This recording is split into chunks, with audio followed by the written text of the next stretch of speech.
ওয়াসিত বাসীদের জন্য লেখা আকীদা, ওয়াসিত বাসীদের আকীদা না, ওয়াসিত বাসীদের জন্য ইবনে তাইমিয়া রহমতুল্লাহ আলাইহি কর্তৃক লেখা আকীদার বই। তিনি এসে বলছেন যে ওয়াসিত বাসীরা বলছেন যে আকীদার বিষয়ে আমাদের একটা কি দেন, খোলাসা দেন, তখন তিনি বইটা লিখছেন। তো ওয়াসিত বাসীদের জন্য তার এই বইটা আকীদার বই হিসাবে এখন পর্যন্ত আলহামদুলিল্লাহ স্বীকৃত, সারা দুনিয়াতে পড়া হচ্ছে। এবং এটা ওয়াসিত বাসীদের জন্য লেখা হইলো, এটা সবার জন্য, সবার জন্য, তাই না? আকীদার বই তিনি শুরু করেছেন প্রথমেই ঈমানের মাসালা দিয়ে, তারপরে তাওহীদুর রুবুবিয়্যাহ আলোচনা করেছেন, তারপরে আসমা ওয়াস সিফাত আলোচনা করেছেন। আসমা ওয়াস সিফাতের ক্ষেত্রে আল্লাহর নামগুলির আলোচনা তিনি করেছেন, তাই না? এরপরে ঈমান আনতে হবে বলেছেন, তারপরে তিনি সিফাতগুলি আলোচনা করছেন।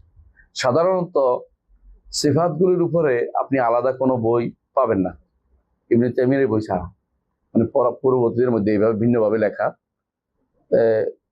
লিখছে অনেকেই। ধরুন আমরা যদি বলি যে এটা তো আগের, তো শেখ ইবনে তাইমিয়ার আগে যারা লিখছেন তারা আকীদার বইয়ের ভিতরে লিখছেন, বুঝে আসছে কথাটা? কিন্তু সিফাতের ক্ষেত্রে যে গুরুত্ব দিয়ে সাজিয়ে প্রত্যেকটা সিফাতকে আলাদা করে লেখা, ইবনে তাইমিয়া রহমতুল্লাহ এটা অনেক কাজ করছে। আর তিনি যে লিখেছেন, আপনি আশ্চর্য হবেন যে বেশিরভাগই তিনি কোরআন এবং সুন্নাহর ভিতরে সীমাবদ্ধ ছিলেন, কোরআন এবং সুন্নাহ সালফে সালেহিন আসারের মধ্যে সীমাবদ্ধ ছিলেন, এটা দিয়ে তিনি লিখেছেন। সুতরাং এখানে বিরোধিতা করার কোনো কিছু নাই। এই জন্য তিনি চ্যালেঞ্জ দিয়েছিলেন যে আমার এই বই চ্যালেঞ্জ দিলাম, কেউ যদি কোনো এটা দোষ নিতে পারে, বের করতে পারে 3 বছর, তারপরে কেউ 3 বছর না, এই পর্যন্ত কত যুগ পার হয়ে গেছে, তাই না? যুগের পর যুগ পার হয়ে গেছে, কেউ এটার বিরুদ্ধে কোনো কথা বলতে পারে। সবাই আগের কথাই বলে। আগের কথা কি জানেন? ওই ওনার বাবে বলছে সেটাই বলবে, কিন্তু দলিল ভিত্তিক কেউ কিছু দিতে পারে ইবনে তাইমিয়ার কথার সাথে কেউ দলিল ভিত্তিক অন্য কোনো দলিল আনতে পারে না। শুধুমাত্র তাদের বড় সমস্যা হলো একটা, আপনারা দেখবেন, বিবেককে প্রাধান্য দেয়া, বিবেককে প্রাধান্য দেয়া। তো আমরা সবসময় আপনাদেরকে বলেছিলাম যে বিবেক, ইলমুল কালাম, আহলুল কালাম চিনতে হলে 3টা জিনিস আছে। আহলুল কালাম, কালাম শাস্ত্রবিদ চিনতে হলে, যাদেরকে আশারি মাতুরিদি বা যাদেরকে বলা হয় কুল্লাবি ফেরকা, এদেরকে চিনতে হলে 3টা জিনিস। এক নম্বর হচ্ছে সবার আগে তারা কি করে, আকলকে প্রাধান্য দিবে, আকলকে প্রাধান্য, যুক্তিকে প্রাধান্য দিবে যে কোনো জিনিসে। 2 নম্বর হচ্ছে খবর ওয়াহিদ মানে না, অর্থাৎ হাদিসের ক্ষেত্রে যদি হাদিসটা মুতাওয়াতির পর্যন্ত না যায় তারা মানে না। এই হিসাবে বুখারীর বহু হাদিস তারা মানতে পারে না, এই জন্য তারা বুখারী পড়লেও এগুলি মানে না। এই জন্য দেখবেন ওরা অনেকে 40 বছর ধরে বুখারী পড়ে, 40 বছর বুখারী পড়ছে, কিন্তু বুখারী হাদিস মানে না, আমল করে না। কেন? তাদের নিকট এই হাদিসগুলো তাদের নিকট দলিল হিসেবে দেওয়া যাবে না, আকীদাকে দলিল হিসেবে দেওয়া যাবে না, বুঝে আসছে কথাটা? আর 3 নম্বর হচ্ছে তাওয়িল করে, অপব্যাখ্যা করবে, অপব্যাখ্যা করবেই করবে, অপব্যাখ্যা ছাড়া চলবে না। ওদের কবি বলছেন ওয়াকুল্লু মা আওহামাত তাশবিহা ফাওয়াদ আউল ওয়া রুম তানজিহা, যে যত কিছু তোমার মনে হয় যে এটা তো কেমনে হয়, এটা কেমনে হয়, এটা তো হইতে পারে না, তখনই সঙ্গে সঙ্গে এটার কি করো, অর্থশূন্য করো অথবা অপব্যাখ্যা দাঁড় করিয়ে দাও। এটা তাদের নীতি, একেবারে এটা সবাই এই নীতি পছন্দ করে। তো আমরা যখন বলি যে, এটা আজকে আলোচনায় আসবে, আমরা যখন বলি যে তাওয়িলের যে অর্থ, এটা হলো মূলত 2টা অর্থ হলো বিশুদ্ধ, একটা অর্থ অশুদ্ধ। 2টা অর্থ বিশুদ্ধ কি কি আছে কে বলতে পারবেন? বিশুদ্ধ 2টা অর্থ তাওয়িলের, তাওয়িল বুঝেন তো? তাওয়িল কোরআনে আল্লাহ বলছে যে কোরআনে কারীমের কিছু আছে পড়লে বোঝা যায়, আর কিছু আছে, একটা হলো ব্যাখ্যা আহসানতা, আরেকটা হলো, একটা হলো ব্যাখ্যা, একটা হলো সর্বশেষ অবস্থা, একটা হলো ব্যাখ্যা, একটা হলো সর্বশেষ অবস্থা। যেমন ইউসুফ আলাইহিস সালাম যখন তার পিতামাতাকে নিয়ে আসলেন, তখন তিনি বললেন যে ইয়া আবাতি হাযা তাউইল রুয়ায়া, প্রিয় পিতা, এ হচ্ছে আমি যে স্বপ্নে দেখেছিলাম এটার সর্বশেষ অবস্থা। এ তাউইল অর্থ কি? সর্বশেষ অবস্থা, মানে শেষ পরিণতি, যেটাকে বলে যে কোনো জিনিসের পরিণতি হিসেবে বলে তাউইল বলা হয়। আর তাউইল আরেক অর্থ হচ্ছে ব্যাখ্যা করা। এই জন্য যারা দুইজন স্বপ্নে দেখছিল ইউসুফ আলাইহিস সালামের সাথে, যে একজন দেখছে রুটি বানাচ্ছে, একজন বলছে মাথা ঠোকর দিচ্ছে, একজন এইটা শরাব বানাচ্ছে, তো ওনারা এসে বলতেছিল নাব্বে নাবি তাউইলি, আমরা যেটা দেখছি ব্যাখ্যা বলেন, এটা হলো ব্যাখ্যা। এই জন্য তাউইল এক অর্থ কি ব্যাখ্যা, আরেক অর্থ কি পরিণতি বলা। পরিণতি বিষয়টা তো বলা তো সম্ভব না মানুষের, এ তো বিশেষ অবস্থা, স্বপ্নেরও ব্যাখ্যা সবাই করতেও পারে না। আল্লাহ যাকে যোগ্যতা দিছে, যেমন ইবনে সিরিন রহমতুল্লাহ আলাই করতেন, অথবা কোনো কোনো আলেমে আল্লাহ তার অন্তরের ভিতরে ঢেলে দেন যে এই লোকটা এটার জব এটা হইতে পারে। এই জন্য অনেক সময় জিজ্ঞাসা করলে আমি জানি না বলি, কখনো কখনো আমার অন্তরে আসে, আমি বলি যে হ্যাঁ এটা হইতে পারে, কিন্তু আল্লাহ তাআলা ঢেলে দিতে হবে, একান্তভাবে ইলহাম মুলহাম হইতে হয়। এগুলি এখনও আছে মানুষের অন্তরের ভিতরে তাবিলটা, কিন্তু এরা এর বাইরে এরা তাবিল কিন্তু এটা বোঝায় না। এদের তাবিল হচ্ছে হ্যাঁ কি দূরবর্তী অর্থ, আসান্তা, মানে সরাসরি অর্থ না নিয়ে দূরের একটা অর্থ নিতে হবে। সেটা কি? সেটা হচ্ছে কোনোদিন হয়তো এই অর্থ কেউ ব্যবহার করছে, এখন এটাই নেই আমি কোরআন কারিম পেটে দিয়ে চালাই দিবেন কোথাও যদি হয়, অথবা ধরেন যে এটা অর্থ তারা নিজেরা নির্ধারণ করছে, কোনোদিন কোরআন হাদিসে আসেনি, তারপরে এটা দিয়ে তারা চালিয়ে দিবে যে আমরা এটা অর্থ নির্ধারণ করলাম। এটা তো আল্লাহ এই কোরআনের এবং রাসূলের হাদিসের ক্ষেত্রে নিজের মত জুড়ে দেয়া, এজন্য এটা অবৈধ। তাহলে আমরা বুঝতে পারলাম যে আমরা যারা এই মাসলাকে, বিশেষ করে এই আল্লাহর নাম ও গুণের ক্ষেত্রে যারা পথভ্রষ্ট হয়েছে, এদের মূল সমস্যা কয়টা? তিনটা জিনিস নিয়ে তারা সমস্যা করে। এক নম্বর কি? বিবেককে প্রাধান্য দেয়। দুই নম্বর হচ্ছে, তিন নম্বর হচ্ছে তাউইলকে বাধ্যতামূলক করে নেয়, যে তাউইল করতেই হবে, তাউইল ছাড়া চলবে না। মানে এই তাউইল বলতে অপব্যাখ্যাকে বোঝাচ্ছে, বুঝছেন তো? তাই এই অপব্যাখ্যা আমরা মানি না। তো আমরা এতদিন পর্যন্ত যে অনেকগুলো সিফাত আমরা পড়েছি, ইবনে তাইমিয়া রাহমাতুল্লাহর সাথেই আছি আমরা, তো তিনি অনেকগুলো সিফাতের কথা বলেছেন। সর্বশেষ যে সিফাতগুলো তিনি বলেছেন তা হচ্ছে যে আল্লাহ তাআলা রাগ করেন, আল্লাহ তাআলা রাগ করেন, আল্লাহ তাআলা ক্রোধান্বিত হন। যেমন কেউ যদি হত্যা করে, আল্লাহ তার উপরে কী হন?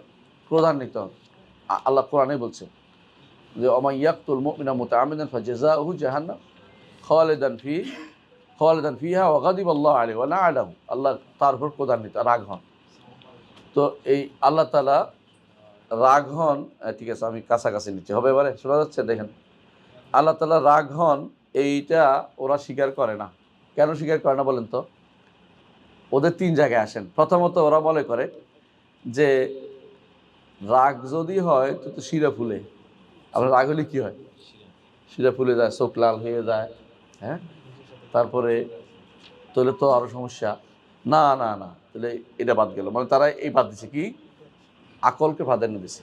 দ্বিতীয় কি বলে যে এখানে তো হাদিসে আছে রাগ করার কথা আছে, যেমন হাদিসে রাগ করার কথা কি বলা হয়েছে? আল্লাহ তাআলা এরকম রাগ কোনোদিন হন নাই, কোন দিন, এটা হাসরের মাঠে, আগেও কোনোদিন হন নাই, পরেও হবেন না, হাদিসে আছে। তারপরে যে হাদিস তো খবর ওয়াহেদ, এদিকে বাতিল। এরপরে কি বলবো? তিন নম্বরটা কি? তাহলে তাবিল করতে হবে। তাবিল অর্থ কি? আল্লাহ তাআলা শাস্তি দেন, বুঝলেন তো? রাগ করার অর্থ শাস্তি দেন, মানে রাগ করা শব্দটা বলতে তারা রাজি নেই, তো শাস্তি দেন বল। এই হচ্ছে অপব্যাখ্যার নীতি, বুঝছেন তো?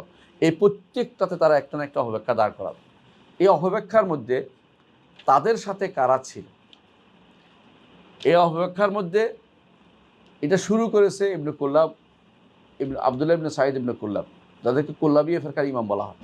এর আগে যারা ছিল জাহমিয়ারা অস্বীকার করেছে, যেগুলি গুণ টুন না, এগুলি অর্থ আমরা জানি টানি না, বাদ। মুতাজিলারা এগুলিকে গুণ বলতে রাজি নেই, বলে এগুলি কোনো আল্লাহর, এগুলি কি? এগুলি কাজ, এগুলি আল্লাহর গুণ না, আল্লাহ এগুলি করেন না, তো কি? এগুলি দিয়ে অন্য কিছু বুঝাইছে।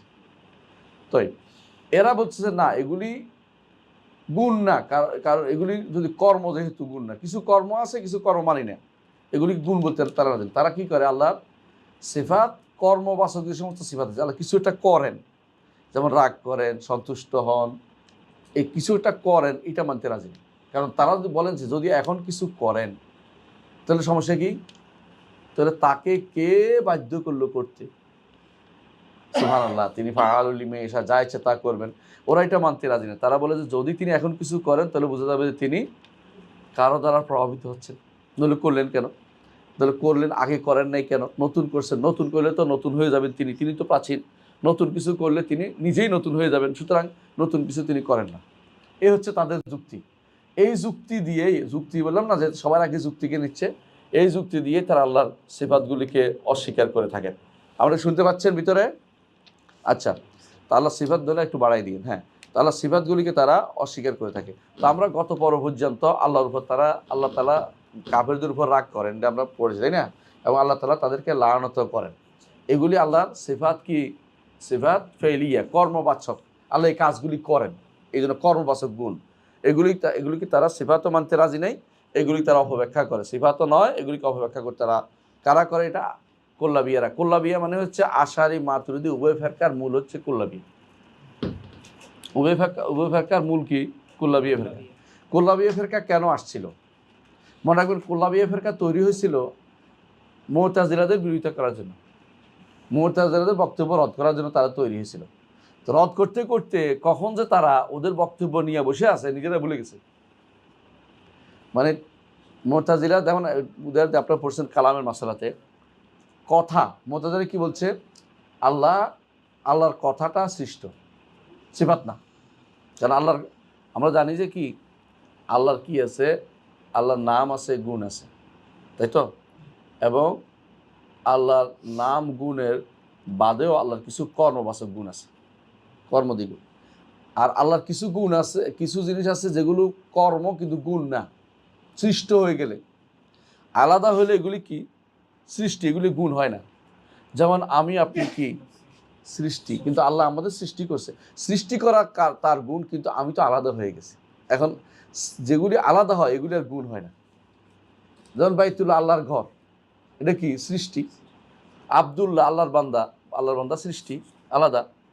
কিন্তু কালামুল্লাহ, আল্লাহর কালাম, এটা আলাদা হয় না। কারণ আলাদা কোনো এটা আলাদা অস্তিত্ব পাওয়া যায় না, যে বক্তা তার কাছেই পাওয়া যায়, বুঝলেন তো? যেমন আল্লাহর রহমত, আলাদা কোথাও আপনি খুঁজে পাবেন না। রহমত আল্লাহর কাছে, এটা আল্লাহ এটা দিয়ে যাকে ইচ্ছে তাকে রহমত করেন, দয়া করেন, তার এটার ওসিয়া দিয়ে। তো পার্থক্য দুইটার মধ্যে সবসময় করবেন। কিসের মধ্যে?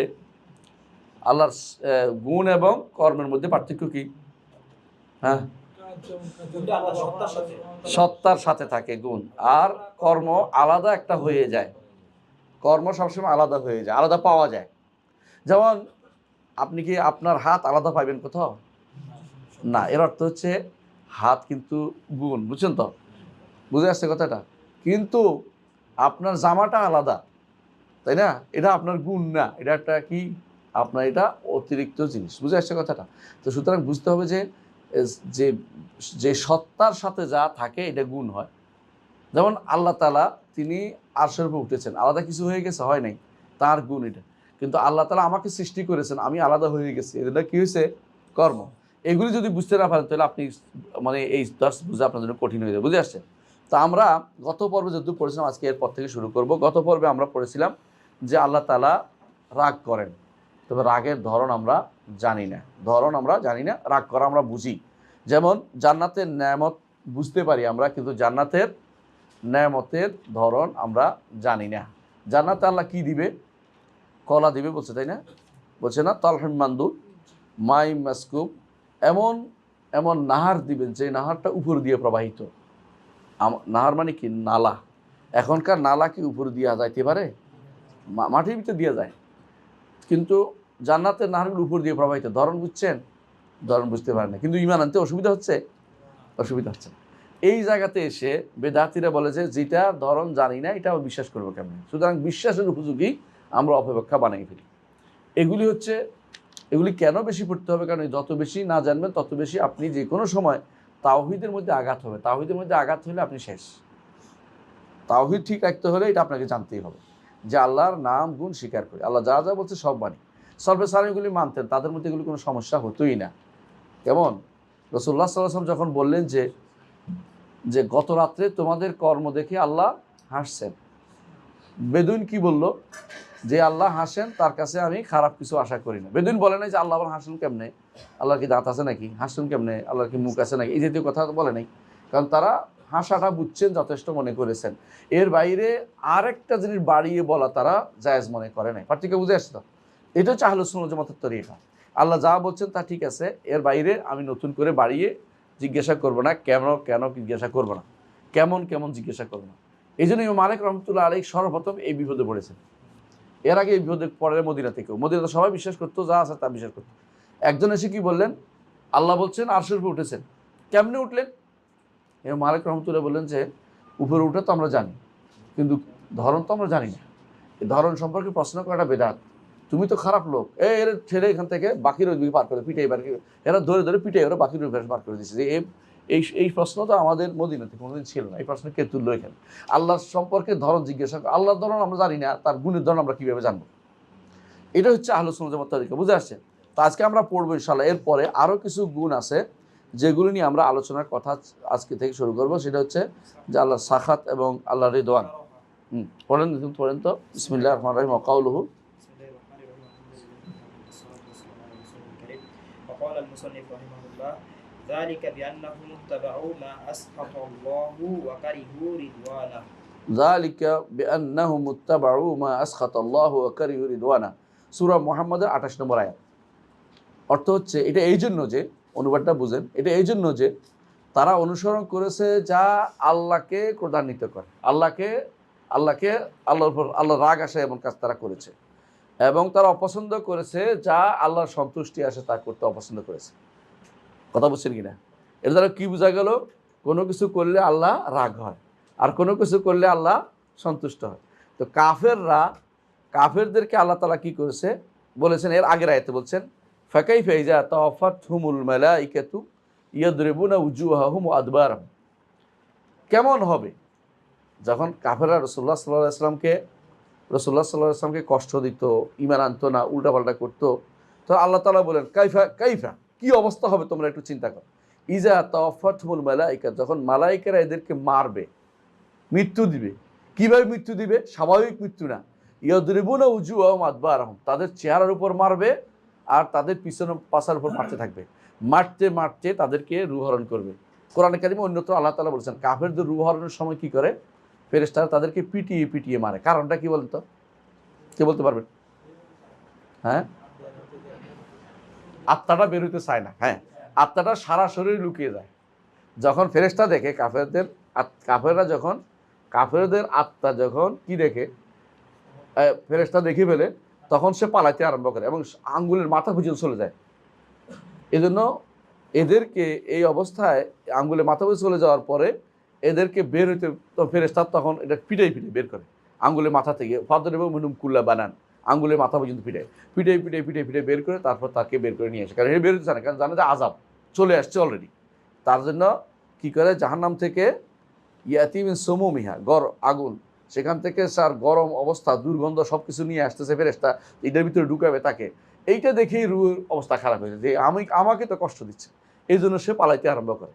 এই পালাইতে আরম্ভ করলে এটাকে ফেরেশতারা তখন পিটিয়ে বের করে।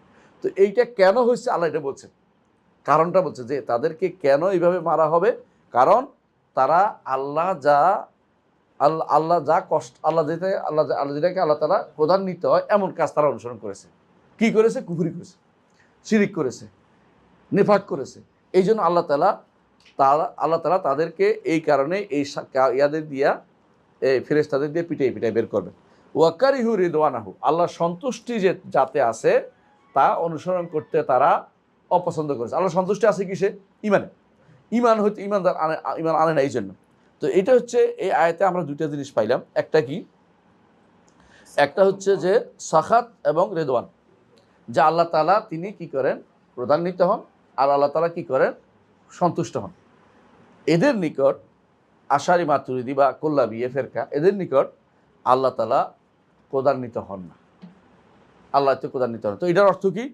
এটার অর্থ আল্লাহ তাকে আল্লাহ শাস্তির ব্যবস্থা করবেন, রেদওয়ানও জান্নাতের ব্যবস্থা করবেন। এই জন্য বলছেন জান্নাত অনুসরণ করে নেই, কিন্তু শাস্তি শব্দ বলতে রাজি নেই, সন্তুষ্ট বলতে রাজি নেই।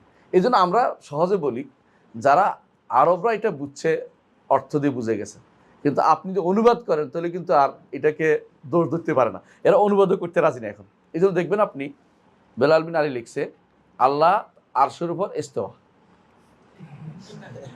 সে অনুবাদ করে না। অনুবাদ করলে কিন্তু কাজ হয়, অনুবাদ করবে না। আল্লাহ রহমান আরশের উপর ইস্তেওয়া। আমি বললাম তো কি এটা কেউ বুঝছে? কি দুনিয়ার কেউ বুঝছে? কোরআন যেন না বুঝে বুদ্ধি করছে তারা, সালাই করছে, কোরআন যেন কেউ বুঝতে না পারে। সে যদি অনুবাদ করে ঠিক হয়ে যায়, অনুবাদ করলেই কিন্তু অর্থটা, সিফাতটা চলে আসে। এরা অনুবাদ করতে রাজি নেই। বুঝে আসছে কথাটা? তো এই জন্য আমরা দেখতে পাচ্ছি দুইটা সিফাতের কথা এখানে আছে। তো এই দুইটা সিফাত আমরা সাব্যস্ত করি, কামা ইয়ালিকু বিজালালি ওয়া আজমাতিহি, আল্লাহর বড়ত্ব এবং আল্লাহর সম্মানের সাথে যেভাবে উপযুক্ত সেভাবে তিনি রাগ করেন। আমাদের মতো না, আমাদের মতো না। আমরা রাগ করলে আমাদের কি করে, শিরা ফুলে যায়, আমরা রাগ করলে চোখ লাল হয়। এটা আল্লাহর সাথে আপনি যুক্ত করবেন কি করে? আল্লাহ তো আমাদের মতো, আমাদের রক্ত মাংসের মানুষ, আমরা বলি নাউজুবিল্লাহ। তাহলে আল্লাহকে আপনি আগে যখন মনে করতেছেন যে সৃষ্টির মতো, তখন আগে কি করছেন, তাসবিহ দিয়ে নিছেন। এই জন্য ইবনে তাইমিয়া রাহমাতুল্লাহ আলাইহি বলেন, কুল্লু মুআত্তিল মুশাব্বে, যারাই আল্লাহর সিফাত অস্বীকার করে তারা আগে কি করে, তাসবিহ দিয়ে নেয়, এটা সাদৃশ্য দিয়ে নিয়ে তারপর অস্বীকার করে। অথচ তার বলার দরকার ছিল, আল্লাহকে যেমন দেখিনি, তার সত্তা সম্পর্কে জানিনি, বিশ্বাস ইমান আনছি, তার গুণকেও দেখিনি, তার গুণের উপর ইমান আনছি, এভাবে আমাদেরকে চলা উচিত। কথা বুঝতে পারছি? এভাবে চলা উচিত। তাহলে আমরা বুঝতে পারলাম যে আল্লাহর জন্য দুইটা সিফাতের কথা এনে উল্লেখ করেছেন ইবনে তাইমিয়া। একটা হলো তিনি রাগ হন, আরেকটা হলো তিনি সন্তুষ্ট হন। দুইটাই আমাদের স্বীকার করি। সাখাত মানে গদব, হ্যাঁ সাখাত মানে গদব। তো এইখানে দুইটা জিনিস আমরা দেখতে পাইলাম যে আল্লাহ তাআলার গুণের পাইলাম। আরেকটি শিক্ষা পাইলাম, এটা হচ্ছে আল্লাহ তাআলার কর্মগুলো, আল্লাহ তাআলার কাজগুলোর সাথে কারণ জড়িত আছে। যেমন তিনি কেন বলছেন, কেন এটা করেছেন, কারণ তারা, কেন তাদেরকে পিটে বের করা হলো, কারণ তারা আল্লাহর সন্তুষ্টি অনুসরণ করে নাই। তো বোঝা গেল আয়াত থেকে আমরা এটাও বুঝি যে আল্লাহর কাজের মধ্যে কি আছে, কোনো না কোনো কারণ আছে। আমরা বুঝতে পারলে আলহামদুলিল্লাহ, না বুঝতে পারলেও আলহামদুলিল্লাহ। তবে ফের হাকিম লা ইয়াখলুল হিকমা, হাকিম যিনি রব্বুল আলামিন, তার কাজের মধ্যে হিকমতের কোনো অভাব নাই। আপনি হয়তো মনে করেন যে এই কাজটা হলো না, মনে খুব দুঃখ, কিন্তু আপনি চিন্তা করবেন যে আল্লাহ তাআলার এই কাজের মধ্যে হিকমত আছে, আপনি মেনে নেবেন, বলবেন যে কাদ্দার আল্লাহু ওয়া মা শাআ ফাআল, আল্লাহ এটা মঞ্জুর করেছেন, নির্ধারণ করেছেন, আল্লাহ যা চেয়েছেন তাই শুদ্ধ, আল্লাহ যা আছেন তাই ঠিক। এটা আপনি মনে রাখতে হবে। এইটা যদি আপনি করতে পারেন, আপনি ইমানের মধ্যে আছেন, সুন্দর জায়গায় ইমানের মধ্যে আছেন। আর যদি এটা নিয়ে বাড়াবাড়ি করেন, কেন হইলো, কেন প্রশ্ন করেন, এই জবাবও আপনি পাবেন না, আপনি ইমানের মধ্যে খলল আসবে, আপনি আল্লাহর ফয়সালাতে সন্তুষ্ট প্রকাশ করলেন না। কথা বলছেন তো? জি। তাহলে একটা গেল। আরেকটি শিক্ষা আমরা পাই, 3 নম্বর শিক্ষা হচ্ছে যে একটা গোষ্ঠী মনে করে যে আল্লাহর মানুষদের শাস্তি দিবে, যে এইটার সাথে তার কোনো মানুষের কর্মের কোনো সম্পর্ক নেই। এরা কারা মনে করে বলেন তো? এরা মনে করে, এটা হচ্ছে মূলত যারা জাবারি এবং কাদারিয়ারা। জাবারিয়ারা মনে করে আল্লাহ এমনি মানুষের জাহান্নাম দিবে, জান্নাত দিবে, তার ইচ্ছে, শুধু কোনো কারণ নেই। আর কাদারিরা মনে করে আমরাই জান্নাত জাহান্নামের ব্যবস্থা করে নেই, আল্লাহ কেন দিবে। দুই গোষ্ঠী কিন্তু এর মধ্যে ভুলের মধ্যে আছে, বুঝছেন তো? এর মধ্যে যেটা বিশুদ্ধ সেটা কি, আল্লাহ তাআলা কাজটাও নির্ধারণ করেছেন, কাজটা করতেও তিনি তৌফিক দেন, করলে তিনি সাজা দিবেন, হ্যাঁ যাজা দিবেন। আর যদি গুনার কাজ হয় তিনি সাজা দিবেন, ইমানের কাজ হলে তিনি যাজা দেবেন, পুরস্কার দিবেন। এটা আল্লাহ এইভাবে নির্ধারণ করেছেন। আল জাযাউ মিন জিনসিল আমল, যে কোনো কাজ, যে কোনো পুরস্কার আমলের সাথে রিলেটেড করে দিয়েছেন আল্লাহ তাআলা। জান্নাত দিবেন কারণ তিনি আমাকে একটা কাজ করতে সুযোগ দিয়েছেন। কেমন? এটা কিন্তু বিনিময় বলি না, আমরা কি বলি, এটা কারণ হিসেবে বলি। তাহলে এই জায়গাতে এসে কাদারিয়া জাবারিয়া দুই গোষ্ঠী ফেল মারছে। আরেকটা গোষ্ঠী এখানে ফেল করছে, সেটা কি, যারা বলে থাকে যে আল্লাহ তাআলা, যারা বলে কাদের আল্লাহ তাআলা ইচ্ছা করলে সবাইকেই জাহান্নাম দিয়ে দিতে পারে, ইচ্ছা করলে সবাইকে জান্নাত দিতে পারে কোনো কারণ ছাড়া। এরা কারা? এরা হলো মুতাজিলা না, এরা হচ্ছে মাতুরিদিরা। এরা বলে যে হ্যাকমত নাই, ওর মাতুরিদ আশারি, এরা আশারিরা আল্লাহর কোনো কাজের মধ্যে হ্যাকমত খোঁজে না, বলে আল্লাহ এমনি দিয়ে দেয়। এটা কিন্তু ঠিক না, বরং আল্লাহ তাআলা প্রত্যেকটা কাজের কি আছে, হ্যাকমত আছে। আমি জানতে পারিও নাও জানতে পারি, হ্যাঁ। আল্লাহ তাআলা ইবলিসকে কেন সৃষ্টি করেছেন, এইটা হ্যাকমত জানতেও পারি, নাও জানতে পারি, কিন্তু হ্যাকমত অবশ্যই আছে। কিন্তু এরা বলে যে, আশারিরা বলে যে হ্যাকমত নাই, তারা হ্যাকমতকে অস্বীকার করে। যারা হ্যাকমতকে অস্বীকার করে তারা আল্লাহ তাআলার ইমানের ক্ষেত্রে তাদের খলল আছে। বুঝা যাচ্ছে কথা, আল্লাহর উপর ইমানের সাথে খলল আছে, কারণ তিনি হাকিম। এই জন্য তিনি বারবার বলছেন যে তিনি হাকিম, ইন্না রব্বাকা হাকিমুন আলিম, ইন্না রব্বাকা আলিমুন হাকিম, বারবার তিনি বলেছেন হাকিম তিনি। সুতরাং হ্যাকমতকে অস্বীকার করার অর্থ তার নাম এবং গুণকে অস্বীকার করা। এই জন্য তাদের এবারে ভুলের মধ্যে আছে। আরেকটা গোষ্ঠী আছে যারা মনে করে যে এটা বাধ্যতামূলক, মানে তার আমলের যা দিবেন না কেন দিতে বাধ্য। এরা কারা? মুতাজিলারা মনে করে যে আল্লাহ তাআলা, আমি একটা নামাজ পড়ছি, আল্লাহ এটা সব না দিলে কোথায় যাবে, সব দিতে হইব, মানে এই জাতীয় কথাবার্তা হলো মুতাজিলাদের কথা। মানে আল্লাহকে কোনো কিছু বাধ্য করে ফেলে। আর আমরা বলি কি, এটা একটা কারণ, যে আল্লাহ আমি এটা কাজ করেছি, আল্লাহ এটার কারণে আল্লাহ আমাকে জান্নাত দিবেন, আমি এটা চাইবো আল্লাহর কাছে, নত থাকবো, তাহলে আল্লাহ দিবেন। আর অহংকারী হয়ে যাবো, বুঝা গেলো আমার আমলটা কবুল হয়নি, আমি অহংকারী হয়ে গেছি, তাহলে আমি আল্লাহর কাছে কাজ করব আর সাথে চাইবো আল্লাহ আমি কিছু করেছি, হ্যাঁ আপনি কবুল করেন। যেমন ইমানদাররা কি বলে, রব্বানা ইন্নানা আমান্না, আল্লাহ আমরা ইমান আছি, ফাগফির লানা, শুধু আমাদের ক্ষমা করে দিন। বুঝতে আসছে কথাটা? তারা এটা বলে না যে ইমান তো আনছি, ক্ষমা না করে কই যাবেন, নাউজুবিল্লাহ, এটা বলে না। আবার এটাও বলে না যে ইমানের সাথে ক্ষমার কোনো সম্পর্ক না, এটাও তারা বলে না। আহলুস সুন্নাহ ওয়াল জামাতের আকীদা হচ্ছে এই জন্য সবসময় কোরআন সুন্নাহ ভিত্তিক, আর অন্য বাকি ফেরকাগুলো সবসময় এই বাড়াবাড়িতে লিপ্ত আছে না বুঝার কারণে। এটা একটা বুঝে আসছে, তাই না? আরেকটি জিনিস পাইলে আমরা এই থেকে, এই আয়াত থেকে, সেটা কি, যে আল্লাহ যেটা যেটাকে পছন্দ করেন, এটাকে যদি কোনো কেউ মন থেকে অপছন্দ করে বসে, তো এটা নিন্দনীয় জিনিস, এটা নিন্দনীয় জিনিস। হ্যাঁ, সুতরাং আবার অনুরূপভাবে আল্লাহ যেটা পছন্দ করেন, এটা যদি আপনি অপছন্দ করেন, এটাও নিন্দনীয় জিনিস। কোরআনে কারিমে আল্লাহ তাআলা এটা বলেছেন, কি বলেছেন? কুতিবা আলাইকুমুল কিতাল ওয়া হুয়া কুরহুল লাকুম ওয়া আসা আন তাকরাহু শাইআন ওয়া খায়রুল লাকুম ওয়া আসা আন তুহিব্বু শাইআন ওয়া শাররুল লাকুম। তোমাদের জন্য কেতাল বা সংগ্রামের বা যুদ্ধের নির্দেশনা দেওয়া হয়েছে। সাহাবায়ে কেরাম, তোমাদের কাছে যুদ্ধ করতে কষ্টকর, কিন্তু এটা তোমাদের কষ্ট হলে এটা তোমাদের জন্য কল্যাণকর। আবার অনেক কিছু তোমরা ভালোবাসো, এটা তোমার জন্য কল্যাণকর না। ঘরে থাকতে সবাই ভালোবাসে, কিন্তু কল্যাণকর নইলে পৃথিবীতে ইসলাম আর প্রসারিত না, যদি মদিনাতে সবাই বসে থাকতো। কথা কি বুঝেন নাই? তাহলে আপনাকে এরা যে দাওয়াতের কাজে বের হয়েছে, এটা কষ্টকর, কিন্তু তারা না বের হলে আমরা ইসলামের কিছুই পেতাম না। এই জন্য আল্লাহ তাআলা বলছেন যে আল্লাহ তাআলা যেটা পছন্দ এটা করেন। আপনি দেখেন যে আল্লাহ, এটা আল্লাহর দ্বীনের পক্ষে গেছে, এটা কষ্ট হইলেও এটা আপনি পছন্দ করেন, কষ্ট হইলেও আপনার, হ্যাঁ। আর যেটা আল্লাহ তাআলা দ্বীনের বিপক্ষে গেছে, আপনার ভালো লাগতেছে, এটা আপনি পছন্দ করতে পারবেন না, এটা আপনি পছন্দ করতে পারবেন না। এই জন্য আল্লাহর পছন্দনীয়টাকেই আপনার পছন্দনীয় বানিয়ে ফেলেন। এই জন্য রাসূলুল্লাহ সাল্লাল্লাহু আলাইহি ওয়াসাল্লাম যেটা বলেছেন, এই হাদিসটা বুখারী মুসলিমে আসছে, তোমাদেরকেও ঈমানদার হইতে পারবে না যতক্ষণ পর্যন্ত সে আমাকে তার পিতা, নিজ পিতা মাতা আর সবার থেকে বেশি না ভালোবাসবে। কারণ আল্লাহ তার রসুলকে ভালোবাসেন, আপনিও এই জন্য রসুলকে ভালোবাসবেন। কথা বুঝছেন তো? রসুলের ভালোবাসার ক্ষেত্রে আপনি এই জন্য এটাকে গুরুত্ব বেশি দিবেন, কারণ আল্লাহর ভালোবাসার জায়গা যেন আপনার ভালোবাসা একরকম হয়ে যায়। আল্লাহ এটা ভালোবাসেন, আমি এটা ভালোবাসবো। আল্লাহ এটা পছন্দ, যেমন পিতা মাতা রেদা রব্বে ফি রেদাল ওয়ালিদাইন, পিতা মাতার সন্তুষ্টির মধ্যে আল্লাহর সন্তুষ্টি রয়েছে। পিতা মাতার সন্তুষ্টি, আল্লাহ সন্তুষ্টি, আপনি পিতা মাতার সন্তুষ্টির দিকে যাবেন। যতক্ষণ পর্যন্ত পিতামাতা আল্লাহ শরিয়া বিরোধী কথা না বলবে, অতক্ষণ পর্যন্ত তাদের কথা শুনতে থাকেন। পিতামাতা যদি বলে যে আমার তোর টাকা পয়সা দিয়ে দিবেন, এটা তো কষ্টকর, ওনার কি দরকার টাকা, এটা কইেন না, মানে এটা দিবে, চাইছে দিয়ে দেন। এটা রাসূলুল্লাহ সাল্লাল্লাহু আলাইহি ওয়াসাল্লাম শিক্ষা। তিনি কি বলেছেন, যখন বললেন যে এক লোক এসে কি বললো, ইয়া রাসূলুল্লাহ, আমার পিতা আমার সম্পদ নিয়ে যেতে চায়। রাসূল কি বলেন? তোমার সম্পদ, আনতা ওয়া মালুকা লিআবিকা, তুমি এবং তোমার পিতা উভয়টাই তোমার পিতার সম্পদ। তুমি এবং তোমার সম্পদ সবই তোমার পিতার সম্পদ। মানে তুমি এবং তোমার পিতা উভয়টাই তোমার পিতার সম্পদ। তো তুমি আমার কাছে অভিযোগ দিতে আসছে কেন? মানে পিতা সন্তানের মালিক এবং সন্তানের সম্পদেরও মালিক, এটা ইসলামের নির্দেশনা। তো আমি বুঝাতে চাচ্ছি এটাই যে, এই যেহেতু আল্লাহর সন্তুষ্টি আছে পিতা মাতার সন্তুষ্টিতে, আপনিও এই সন্তুষ্টিতে চলে যাবেন। আপনি যখন দেখবেন আপনার মা আপনার কোনো বোনকে দিতে চাচ্ছে কোনো কিছু, আপনি এখানে দ্বিমত প্রকাশ করে না, দিয়ে দেন, আল্লাহ আপনাকে বাড়িয়ে দিবেন। এটা হচ্ছে মানে শরঈ বিধানের নীতি। আপনি এখানে বলেন যে কেন দিবেন প্রশ্ন উঠেন না। হ্যাঁ, তিনি তো অন্যায় করেন, আপনি তার বেশি অন্যায় কেন বুঝেই বলবেন যে এটা দিলে তো আমার ক্ষতি হয়ে যাচ্ছে, এটা বুঝেন। তারপরেও যদি তিনি বলেন যে দে, আমি বলছি দিয়ে দিবেন, কারণ আল্লাহর সন্তুষ্টি এখানে রয়েছে। পিতা মাতার সন্তুষ্টির ক্ষেত্রে যতক্ষণ পর্যন্ত না শরীয়ত বিরোধী কাজে হয়। যদি বলে যে হ্যাঁ মাজারে দেন, দিতে পারবেন না, বুঝেন না কথাটা?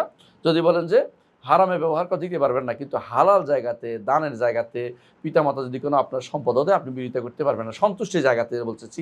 তো পিতামাতার সন্তুষ্টির জায়গাতে আপনার সন্তুষ্টি যেন থাকে। আমি বোঝাতে চাচ্ছি এটাই যে এই হাদিসটা আমরা বুঝলাম যে কখনো কখনো অনেক কিছু আছে আপনার কাছে পছন্দ হচ্ছে না, কিন্তু এটা কিন্তু পছন্দ হওয়ার বিষয়, আল্লাহর পছন্দের জায়গা।